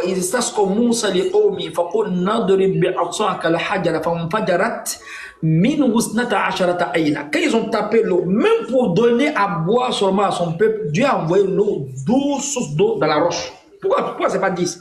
Mon frère, un bidon d'eau, bien, en fait, un robinet d'eau, ça peut suffire à tout le monde. Mais Dieu a divisé encore là-bas en 12. Au temps de Salomon, Salomon a fait la corvée, il a choisi 12 préfets en son temps. Toujours 12. Le chiffre 12 a plus de fréquence que des chants. Ça, c'est dans l'arithmo-islamologie. C'est pas un petit chiffre, hein? Là, il ça fait 12 lettres. On a 12 mois. Le chiffre 12 est un chiffre interpellateur. Ce n'est pas pour rien. Il a choisi 12 disciples. Pourquoi il n'a pas choisi 10? Pourquoi il n'a pas choisi 11? Il a choisi 12. Et les 12, vous allez dire qu'il y a un qui l'a trahi. Non, ce n'est pas possible. Le chiffre même montre que ce n'est pas possible. Ça ne peut pas être vrai. Ça ne peut pas être vrai. Et quand il remonte, même il y a un prophète, je pense c'est l'un des officiers de qui, il s'appelle Jéroboam, l'un des officiers de Salomon. Avant le déclin du royaume de Salomon, il y a un prophète qui a croisé, n'est-ce pas? Il pense que c'est dans 2 rois, bien un roi qui a croisé l'un des officiers de Salomon, qui a pris ses habits, il a déchiré ses habits en 12 morceaux. En combien de morceaux? En 12 morceaux. Il a déchiré 12 morceaux, et puis il lui a donné combien? Je pense 10 bien 2. Il a donné 10, un truc comme ça. Il dit, après toi, la royauté de Salomon va se diviser en 12 morceaux. C'est-à-dire, dans les 12 tribus, là, tu vas avoir 10 tribus, tu vas régner avec, tu vas gouverner 10 tribus. Après la mort de Salomon, un truc comme ça. La déchiré en 12 morceaux. Toujours pour que ça rime avec quoi? Les 12 tribus. Quand tu rentres encore dans le tabernacle, encore, c'est une histoire de 12. Parce que dans le tabernacle, il y a la première cour, où il y a le pavé de sacrifice. Où tu envoies ton bélier, ton bouc. C'est là même le nom bouc émissaire est sorti. Tu envoies le bouc émissaire parce que tu as envoyé ton bouc pour que quoi? Dieu transmette son péché dedans, pour que Dieu te pardonne. Ils appellent ça le bouc émissaire. C'est là le nom est sorti. Tu mets ton expectation sur le bouc, maintenant on le sacrifie. Dans le pavé, là, dans la première cour, c'est là-bas, les Juifs faisaient les sacrifices pour leurs péchés. Après le pavé, il y a la cuve des reins. C'est là-bas, Aaron et puis Moïse, et puis les sacrificateurs prenaient les ablutions. Personne ne pouvait rentrer dans le lieu saint sans se purifier les bras et puis les pieds. Aaron et puis Moïse, dans Exode, ils se sont lavés les mains et les pieds avant de rentrer quoi? Dans le lieu saint. Et ils disent que les musulmans, ils ont lavé les mains, que Dieu c'est dans le cœur, Dieu c'est le cœur. Ils vont laver les mains pour rentrer où? Pour rentrer dans la mosquée. Moïse et puis Aaron, ils ont lavé les mains dans la cuve des reins, ils ont pris de l'ablution comme les musulmans pour rentrer dans le lieu saint. C'est-à-dire, si tu aimes Dieu, tu laves tes mains. Est-ce que la réunion n'est pas dans le cœur? Eh bien, Moïse n'a pas compris ça? Non, c'est un symbolisme de la pureté. Donc, ils ont purifié un peu les bras et puis les pieds. Ils sont rentrés maintenant dans le lieu saint. Dans le lieu saint, il y a 2 choses. Il y a 3 choses plutôt. Il y a la table, la tablette d'encens. Il y a à droite, qu'on appelle ça, la table de pain. La table de pain, il y a 12 pains encore. À gauche, il y a le chandelier. Le chandelier a des bougies comme ça dessus. La table d'encens pour parfumer en fait le lieu saint. À droite, il y a la table des pains. La table des pains, il y a 12 pains. Pourquoi il n'y a pas 10 pains? Pourquoi il n'y a pas 8 pains? Pourquoi c'est-il 12? Pour que ce soit en simultanéité avec, toujours avec les 12 tribus. 12 pains. Et les sacrificateurs, ils sont là. Ils ont des habits sur eux. Le chef parmi eux encore a 12 médailles. 6 médailles ici, 6 médailles ici, et encore 12 médailles sur sa poitrine. Et chaque médaille, il y a le nom de chaque fils de Jacob dessus, qui ramène à une tribu. 6 médailles, 6 médailles. Et quand les sacrificateurs, ils mangent le pain, s'ils ont mangé peut-être 3 pains, vous faites 12 moins 3. N'est-ce pas? Quand les gens vont fabriquer le pain encore pour venir déposer encore sur la table des pains, toujours ils vont augmenter pour que ça tombe sur 12. Pour dire que le tabernacle est uniquement là pour les 12. Même le tabernacle montre que la mission de Moïse est une mission restrictive. Moïse n'est pas venu pour le monde entier. Si Jésus est venu réformer la loi de Moïse, comment celui qui va venir réformer la loi de Moïse qui est venu pour un peuple, lui, sa réformation sera pour l'univers? Ça devient absurde. Jésus est venu réformer la loi de Moïse. Et cette loi qui est codifiée pour les Juifs. Mais comment tu viens réformer la loi de celui qui est mieux que toi? Toi, tu veux envier étendre le champ de ta mission. Ça devient absurde, illogique, irraisonnable. Donc, le lieu saint, il y a la table de pain, il y a 12 pains. Il y a, comment on appelle ça? Le chandelier et des bougies pour allumer, et puis maintenant il y a l'encens pour parfumer le coin. Ça c'est le lieu saint. Dans le lieu saint maintenant, après il y a le lieu très saint. Dans le lieu très saint maintenant, il faut rentrer là-bas chaque 12 mois. Toujours le chiffre 12. Et qui rentre là-bas chaque 12 mois, c'est le chef des sacrificateurs qui a les 12 médailles dessus. Ça montre que la requête qu'il va donner chaque 12 mois, c'est pour les 12 tribus. Pas pour le monde entier. Et quand il rentre dans le lieu très saint, là-bas c'est atypique. Il y a en fait l'âge de l'alliance. Il y a, comment on appelle ça encore? Ils sont oublié le nom. le propitiatoire.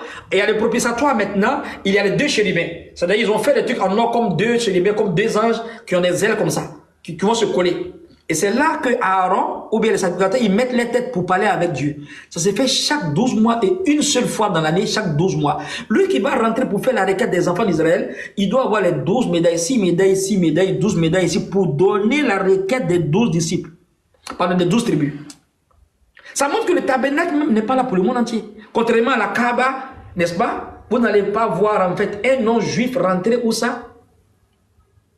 Dans le tabernacle, alors que et les Chinois, et les Arabes, Français, Américains qui vont tourner autour de la Kaaba. Quand ils regardent même les deux constructions, quelle est la mission qui est éternelle et universelle par rapport à la mission qui est restrictive?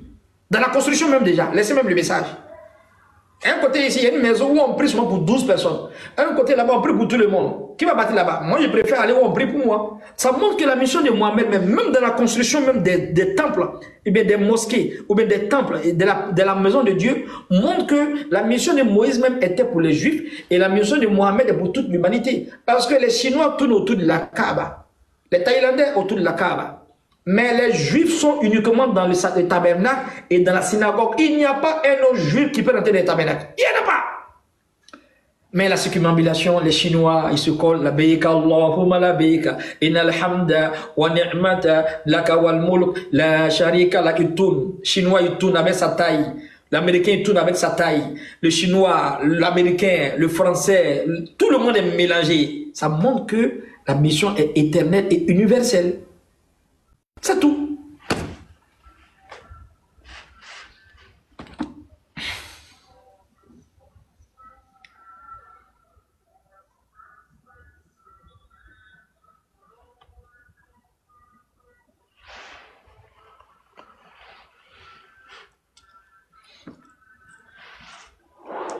Comment tu vas prendre maintenant une mission qui est une forme restrictive? Et celui qui va venir réformer cette loi-là, tu dis que non, il est venu pour le monde entier. Alors que lui-même, il est venu réformer la loi de celui-même qui était venu dans Moïse. Sa loi était pour les Juifs. C'est Jésus maintenant qui va dire que Jésus est plus grand que Moïse. Non. Moïse a porté une loi. Toi, tu viens en fait te référer de cette loi pour parler aux gens. Toi, ta mission va être universelle. Et lui-même qui est venu pour la loi, là, sa mission est restrictive. Il fallait attaquer. Vous ne réfléchissez pas. Le seul prophète qui a la mission éternelle et universelle, c'est le prophète Mohammed sallallahu alayhi wa sallam. Wa ma arsalnaka ila rahmatan lil alamin. Nous t'avons envoyé comme miséricorde pour tout l'univers. Si vous voulez les multivers, bien les métavers.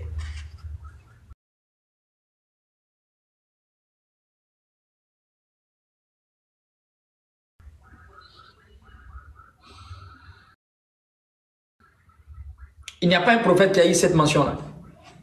Mais ils vont faire des déductions, des acrobaties. Non, il est venu pour le premier alliance. Non, c'est pas ça. Dieu même dit clair. Vous n'allez pas trouver un verset clair comme ça pour Jésus, mais pour Moïse.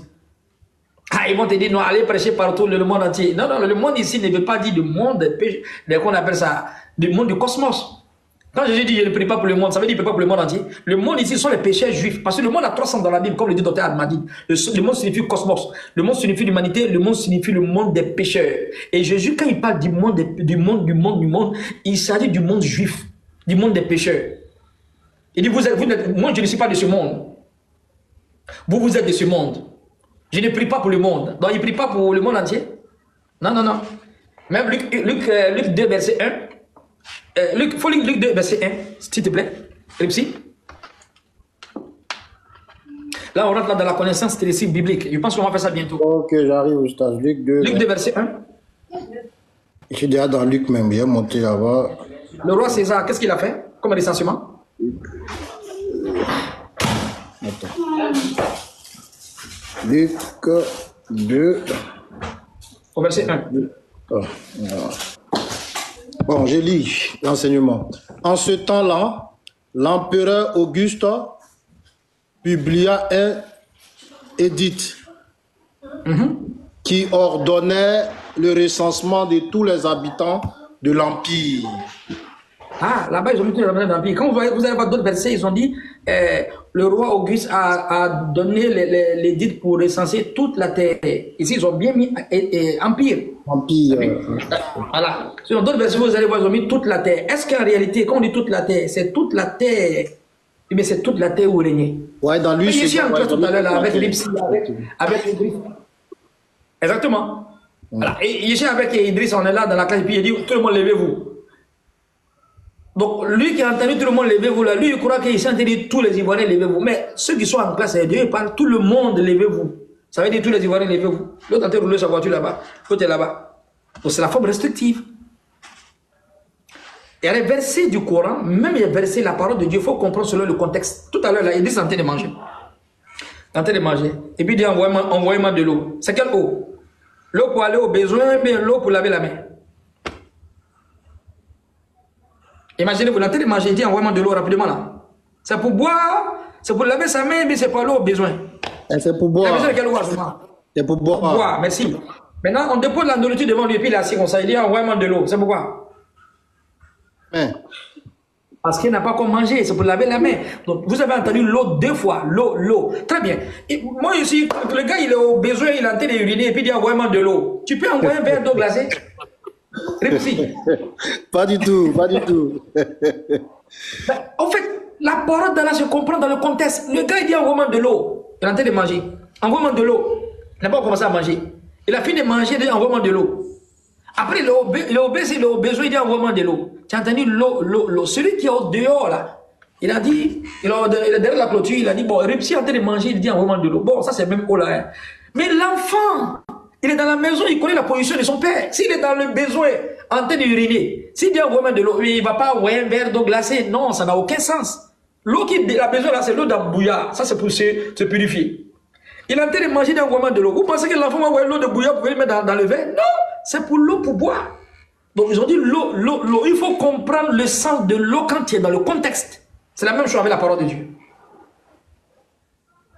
C'est la même chose, Quand tu rentres pas dans le contexte, le mot là que tu connais, il faut rentrer dans le contexte pour voir. Ça veut dire quoi? Oui, c'est dit l'eau, il a dit, mais c'est quelle eau? L'eau pour se laver, l'eau pour laver les mains, l'eau pour boire. L'eau pour aller au besoin, c'est quelle eau? Mais tu as entendu l'eau? Lui qui est au dehors là, comment il peut expliquer s'il ne rentre pas dans la maison? C'est comme ça la parole de Dieu. Tu ne peux pas expliquer si tu n'es pas dans le contexte. Donc quand Jésus dit le monde, quel monde? Est-ce qu'il est venu pour le monde entier d'abord? Matthieu 5, Matthieu 15, verset 24. Je n'ai été envoyé qu'aux brebis de la au brebis perdu de la maison d'Israël. Donc s'il dit le monde ici, il parle des mondes juifs, pas du monde entier. On doit aller dans quelle classe pour comprendre ça là? Non, il est venu pour le monde entier. Non. Mon frère, tu ne connais rien, c'est tout. Quoi là, tu ne connais pas? Et en réalité, ils ne savent pas. La connaissance stylistique, la métaphore intellectuelle, la terminologie prophétique, ils n'ont pas appris ça. Ils n'ont pas appris ça. Donne la Bible à toi. Je vais montrer verset encore. Donne la Bible à toi. C'est pour ça qu'on va faire la connaissance stylistique selon quoi? Selon la Bible. Prends-moi la Bible à moi. Je pense que c'est Genèse, non? On va lire un verset là, vous allez voir.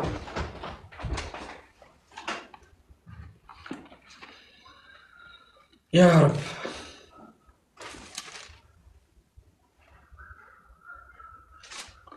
Oh, Ya Rab. La parole de Dieu s'apprend, hein? On n'imagine pas, on ne fait pas la philosophie. Tout est clair. Genèse 50 là-bas. Genèse 30, oui, 33 ou 30 là. Voilà.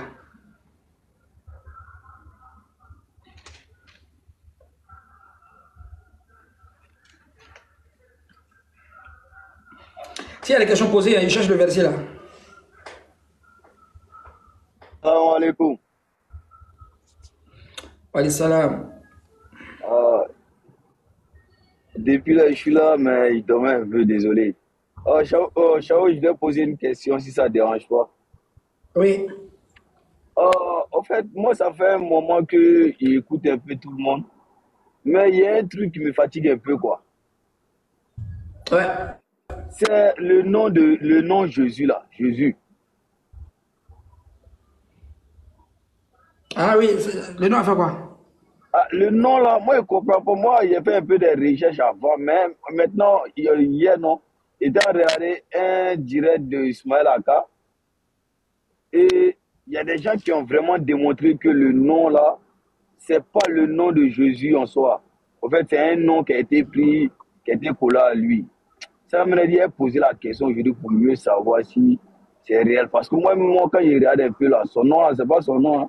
Mais souvent, quand il demande aux chrétiens, il dit qu'il s'appelle Yeshua. Ok, Yeshua, là, c'est le nom du petit de Moïse. Lui qui était avec Moïse, ce pharaon là. Oui. Non, il y a Aaron, il y a... Lui qui tu parles là, il s'appelle quoi? Il s'appelle Josué, exactement, Yeshua. Dans la sourate 18 aussi. C'est ça, dans la sourate 18. En fait, le nom de Jésus, c'est Yeshua. Il y a Yeshua et puis il y a Yeshua. Yeshua, c'est le nom de Jésus. Et Yeshua, ça c'est Josué, qui n'a rien à voir avec Jésus aussi. Est-ce que tu vois? Maintenant, ils ont changé par Jésus-Christ, mais Jésus. Sinon, en réalité, le J n'existe pas en hébreu. C'est comme Jéhovah, en fait. Le tétragramme, Yod-Hé-Wah-Weh, n'est-ce pas? Ils ont dit Yahweh, c'est-à-dire ils ont pris les voyelles d'Adonai et le concept de Yod-Hé-Wah-Weh, ils ont inséré, ça fait Yahweh. Et le prêtre, comment il s'appelle? Raimundus Martini, un prêtre espagnol qui a donné le nom Jéhovah. La lettre J n'a jamais existé en hébreu. Donc ils ont changé le nom des prophètes avec Y et ils ont mis le J. Ils ont changé le nom. Sinon, il s'appelle Yeshua. Yeshua. Oui, c'est ça, Yeshua. Mais aujourd'hui, là, je ne sais pas si vous connaissez Oustaz, il y a un monsieur qu'on appelle Oustaz Kamara. Lui, il dit, il pensait aussi que c'était Yeshua. Parce que quand ils vont, parce que apparemment, le Nouveau Testament, il n'y a pas en original, c'est pas original en hébreu, c'est en grec. Voilà, j'ai vu le verset. Attendez, comme vous allez finir. Exactement, Oustaz Kamara a raison. Donc, maintenant, quand ils vont taper, c'est bizarre. Ok. Et regardez ici encore. Hein. Regardez ici. Suivez avec moi. Genèse 35 au verset 1 et suite. Dieu dit à Jacob, à votre avis, le Dieu qui a dit à Jacob, c'est qui? C'est qui? Répondez-moi.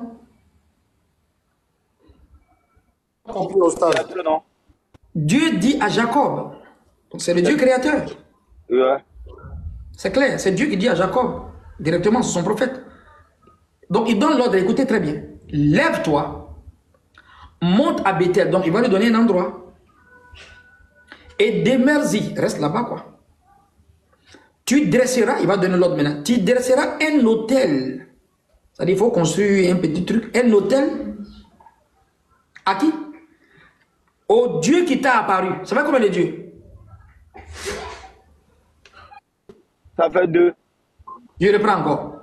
Dieu dit à Jacob, lève-toi, monte à Bethel et demeure-y. Là, tu dresseras un autel au Dieu qui t'a apparu lorsque tu fuyais Esaü ton frère. Il y a combien de dieux ici? Le premier Dieu qui donne l'ordre et le deuxième Dieu qui est visible, qui a apparu à qui?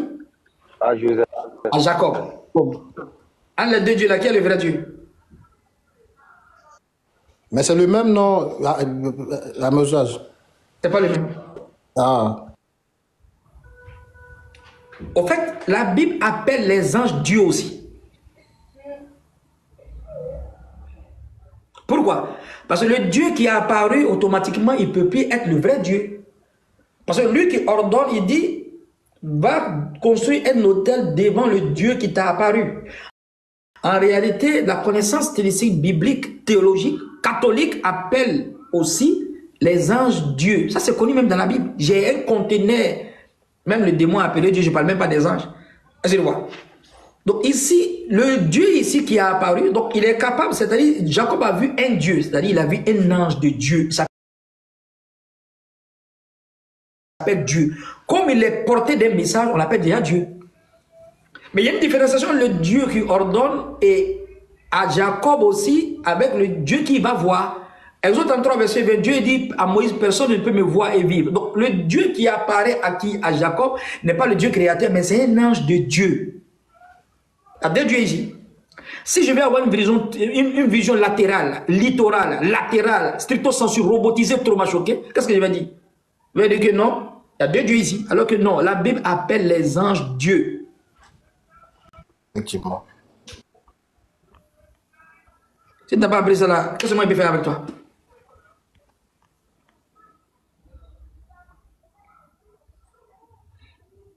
Si tu n'as pas appris ça, qu'est-ce que je peux faire avec toi? Qu'est-ce qu'on peut faire si tu n'as pas appris ça? Ça, c'est la connaissance stylistique biblique. Je prends le verset encore. Exode 23. Le jour que quelqu'un va te dire, non, mon frère, c'est Jésus seul qui pardonne les péchés. Il faut le dire, c'est faux. Il y a des créatures qui pardonnent les péchés dans la Bible, qui n'ont rien à voir avec Jésus. J'arrive.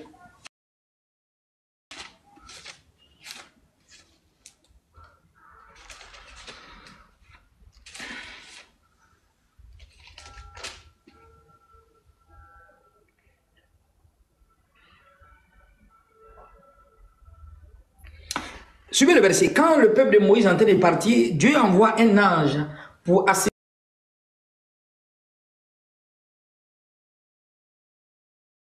le peuple. L'ange là, il est dangereux. En fait, il est atypique. Dieu dit, voici, j'envoie un ange devant toi. Dieu parle à Moïse pour te protéger. C'est l'ange qui protège, mais c'est Dieu qui protège. Qui protège? Mais pourquoi Dieu dit celui qui va te protéger? Parce que le fait qu'il est porteur d'un message, en réalité, il ne fait rien. C'est juste un émissaire. Sinon, c'est Dieu qui protège, mais c'est l'ange de Dieu qui l'envoie. Dieu dit, qu'est-ce que Dieu dit? Voici, j'envoie un ange devant toi pour te protéger en chemin. Ensuite, non, pour te faire arriver au lieu que j'ai préparé. L'ange là, comme il est, Dieu va garantir maintenant Moïse avec les Juifs. Tiens-toi sur tes gardes en sa présence. Écoute sa voix. Ah, il est atypique cet ange. Ne lui résiste point. Parce qu'il ne pardonnera pas vos péchés. C'est l'ange qui pardonne les péchés, mais c'est Dieu. Là, c'est l'ange qui a pardonné là. Ah, mais si quelqu'un te dit que Jésus est le seul qui a pardonné les péchés, il faut dire c'est faux. Dans Exode 23, verset 20 à 23, il y a un ange que Dieu a dit à Moïse que l'ange là, s'ils se sont amusés, l'ange ne va pas pardonner les péchés. Est-ce que c'est l'ange qui pardonne les péchés, mais c'est Dieu? Les porteurs des messages, c'est tout. C'est la même chose. Quand le prophète dit Dieu, vos péchés sont pardonnés. Quand Jésus dit vos péchés sont pardonnés, c'est parce que c'est Dieu qui accepte le pardon des péchés par la prière de Jésus, par la prière de Mohamed. Qu'est-ce que vous ne comprenez pas? Qu'est-ce que vous ne comprenez pas? Donc, celui qui a pris son adore pour qu'il manque, il ne peut pas comprendre ça.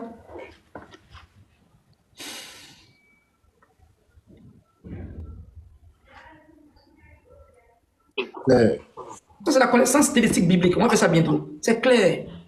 Dis non, tu n'as pas compris. Jésus est celui qui pardonne les péchés. Mais il y a un ange qui pardonne les péchés. Et ça veut dire les dieux. Quand on confond le plafond et le fond du plat, vous voyez ce que ça donne? Hein? Ah, ça. Confond le plafond et le fond du plat. Vraiment. Il faut apprendre, il faut étudier. On ne colle pas les versets comme ça pour venir avec une idéologie machiavélique pour dire que le Jésus est comme ça. Non, ce sont des conceptions qui ont été créées. Ça n'a jamais été la vérité. Donc, aucun disciple de Jésus n'a trahi Jésus. Et c'est le Coran même qui le dit après la prière que Jésus vient de faire. S'il a prié toute la nuit, pourquoi dire encore que Dieu va choisir parmi eux un qui va les trahir? Mais ça devient absurde. Sa prière n'a pas été acceptée. S'il choisit 12 et puis un qui va les trahir, pourquoi veiller toute la nuit? Ça n'a aucun sens. Il y a un verset encore dans le Coran, dans la sourate 69, où Jésus, même en conversation avec ses disciples, qui démontre qu'il n'y a pas un qui l'a trahi. Ses apôtres plutôt.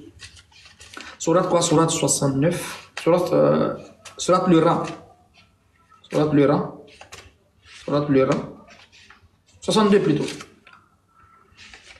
Non, 62 c'est vendredi. Hein.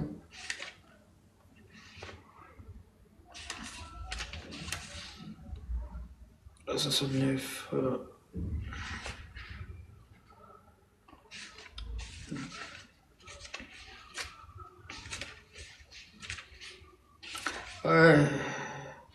Non, 61, pardonnez.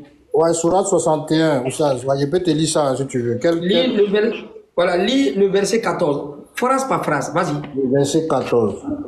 Oh, vous qui avez cru, soyez les alliés d'Allah, à l'instar de ce que Jésus, fils de Marie, a dit aux apôtres. Qui sont mes alliés pour la cause d'Allah? Arrête-toi là. Les apôtres. D'accord. Donc, ici, Ripsi, Jésus est en train d'inviter ses apôtres, bien qu'ils sont croyants dedans, il va encore confirmer les pactes avec Dieu. Donc Jésus est en train de dire, qui sont mes apôtres, qui sont mes alliés pour la cause de Dieu? C'est ça qu'on appelle Nassora. Qui est prêt pour moi dans l'équipe de Dieu? Tellement ils sont prêts. Regarde les réponses qu'ils ont dit. Ils ont enlevé Jésus même dans le groupe. Vas-y, qu'est-ce qu'ils ont dit?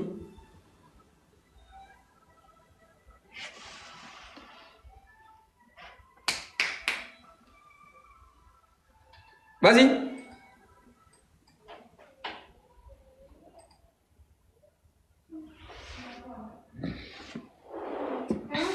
Est-ce qu'il est là?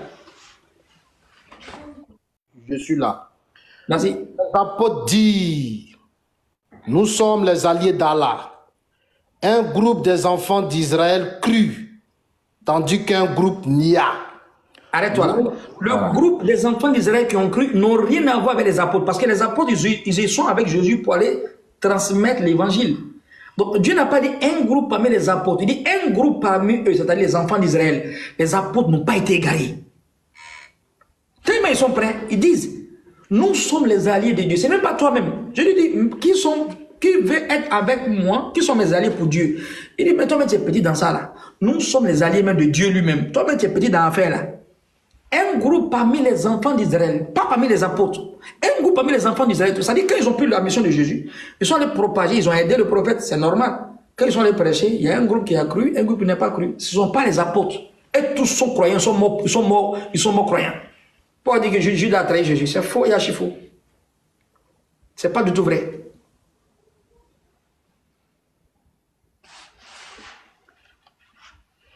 Ils allaient être 11, hein. Mais ce jour-là, les paroles qu'ils ont en train de dire là, quand Jésus est en train de les inviter là, Judas aussi a répondu. Judas va dire, lui aussi, il est prêt comme les 12 disciples. Les apôtres disent, y compris Judas, quand on a lu dans Luc, il dit, nous sommes les alliés d'Allah. C'est le Coran même qui le dit. Donc vous allez exclure Judas dedans. Pourquoi le Coran n'a pas dit sauf? Mais, après les apôtres, quand ils sont allés appeler les Juifs, parmi eux, d'autres ont cru, parmi les enfants d'Israël, pas parmi les apôtres. Ils ont fait une idéologie machiavélique. Il faut crucifier Jésus à la croix pour que les gens croient à ses péchés, à croire à sa mort expiatoire. Il n'y a pas un prophète qui a expliqué ça. Il y a des gens qui sont morts plus que Jésus. Pourquoi leur mort n'a pas été le symbole d'une croyance? Ils ont coupé la tête des gens. Ils ont coupé la tête des gens. Le prophète Zacharie l'a scié en deux comme ça. Scier quelqu'un en deux et puis crucifier quelqu'un, qu'est-ce qui est difficile? Mais la mort de Zacharie n'a jamais été une cause pour sauver l'humanité. Non, non, il est mort martyr, c'est tout. La mort des gens. Combien de prophètes ont tué même avant Jésus? Alors il dit, les prophètes là, les Juifs ont tué beaucoup de prophètes. Et dans la totalité, 70 prophètes ont été tués, massacrés. La mort d'un de ces 70 n'a jamais été une cause de pardon des péchés pour l'humanité, sauf Jésus. Pourquoi? Ça contredit l'action de la révélation. C'est pas du tout vrai.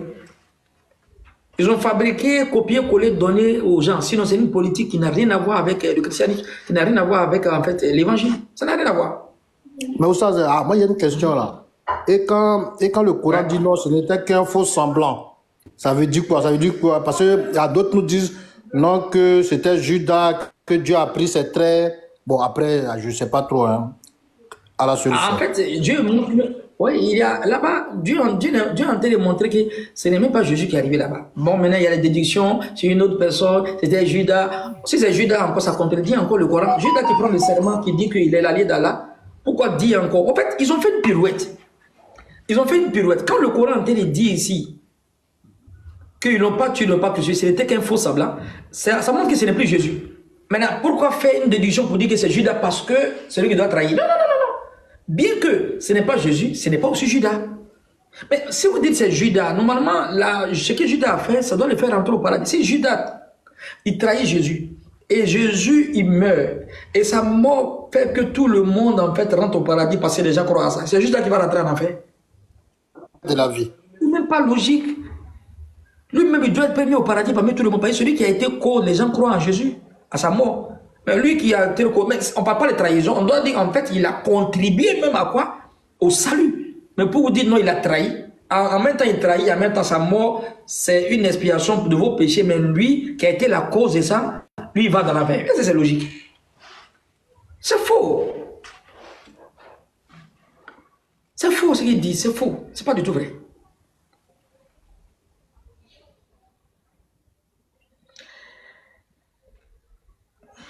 Kalam donne la compréhension. On va passer à la deuxième thématique. Donnez-moi 10 minutes, Inch'Allah. Salam alaikum.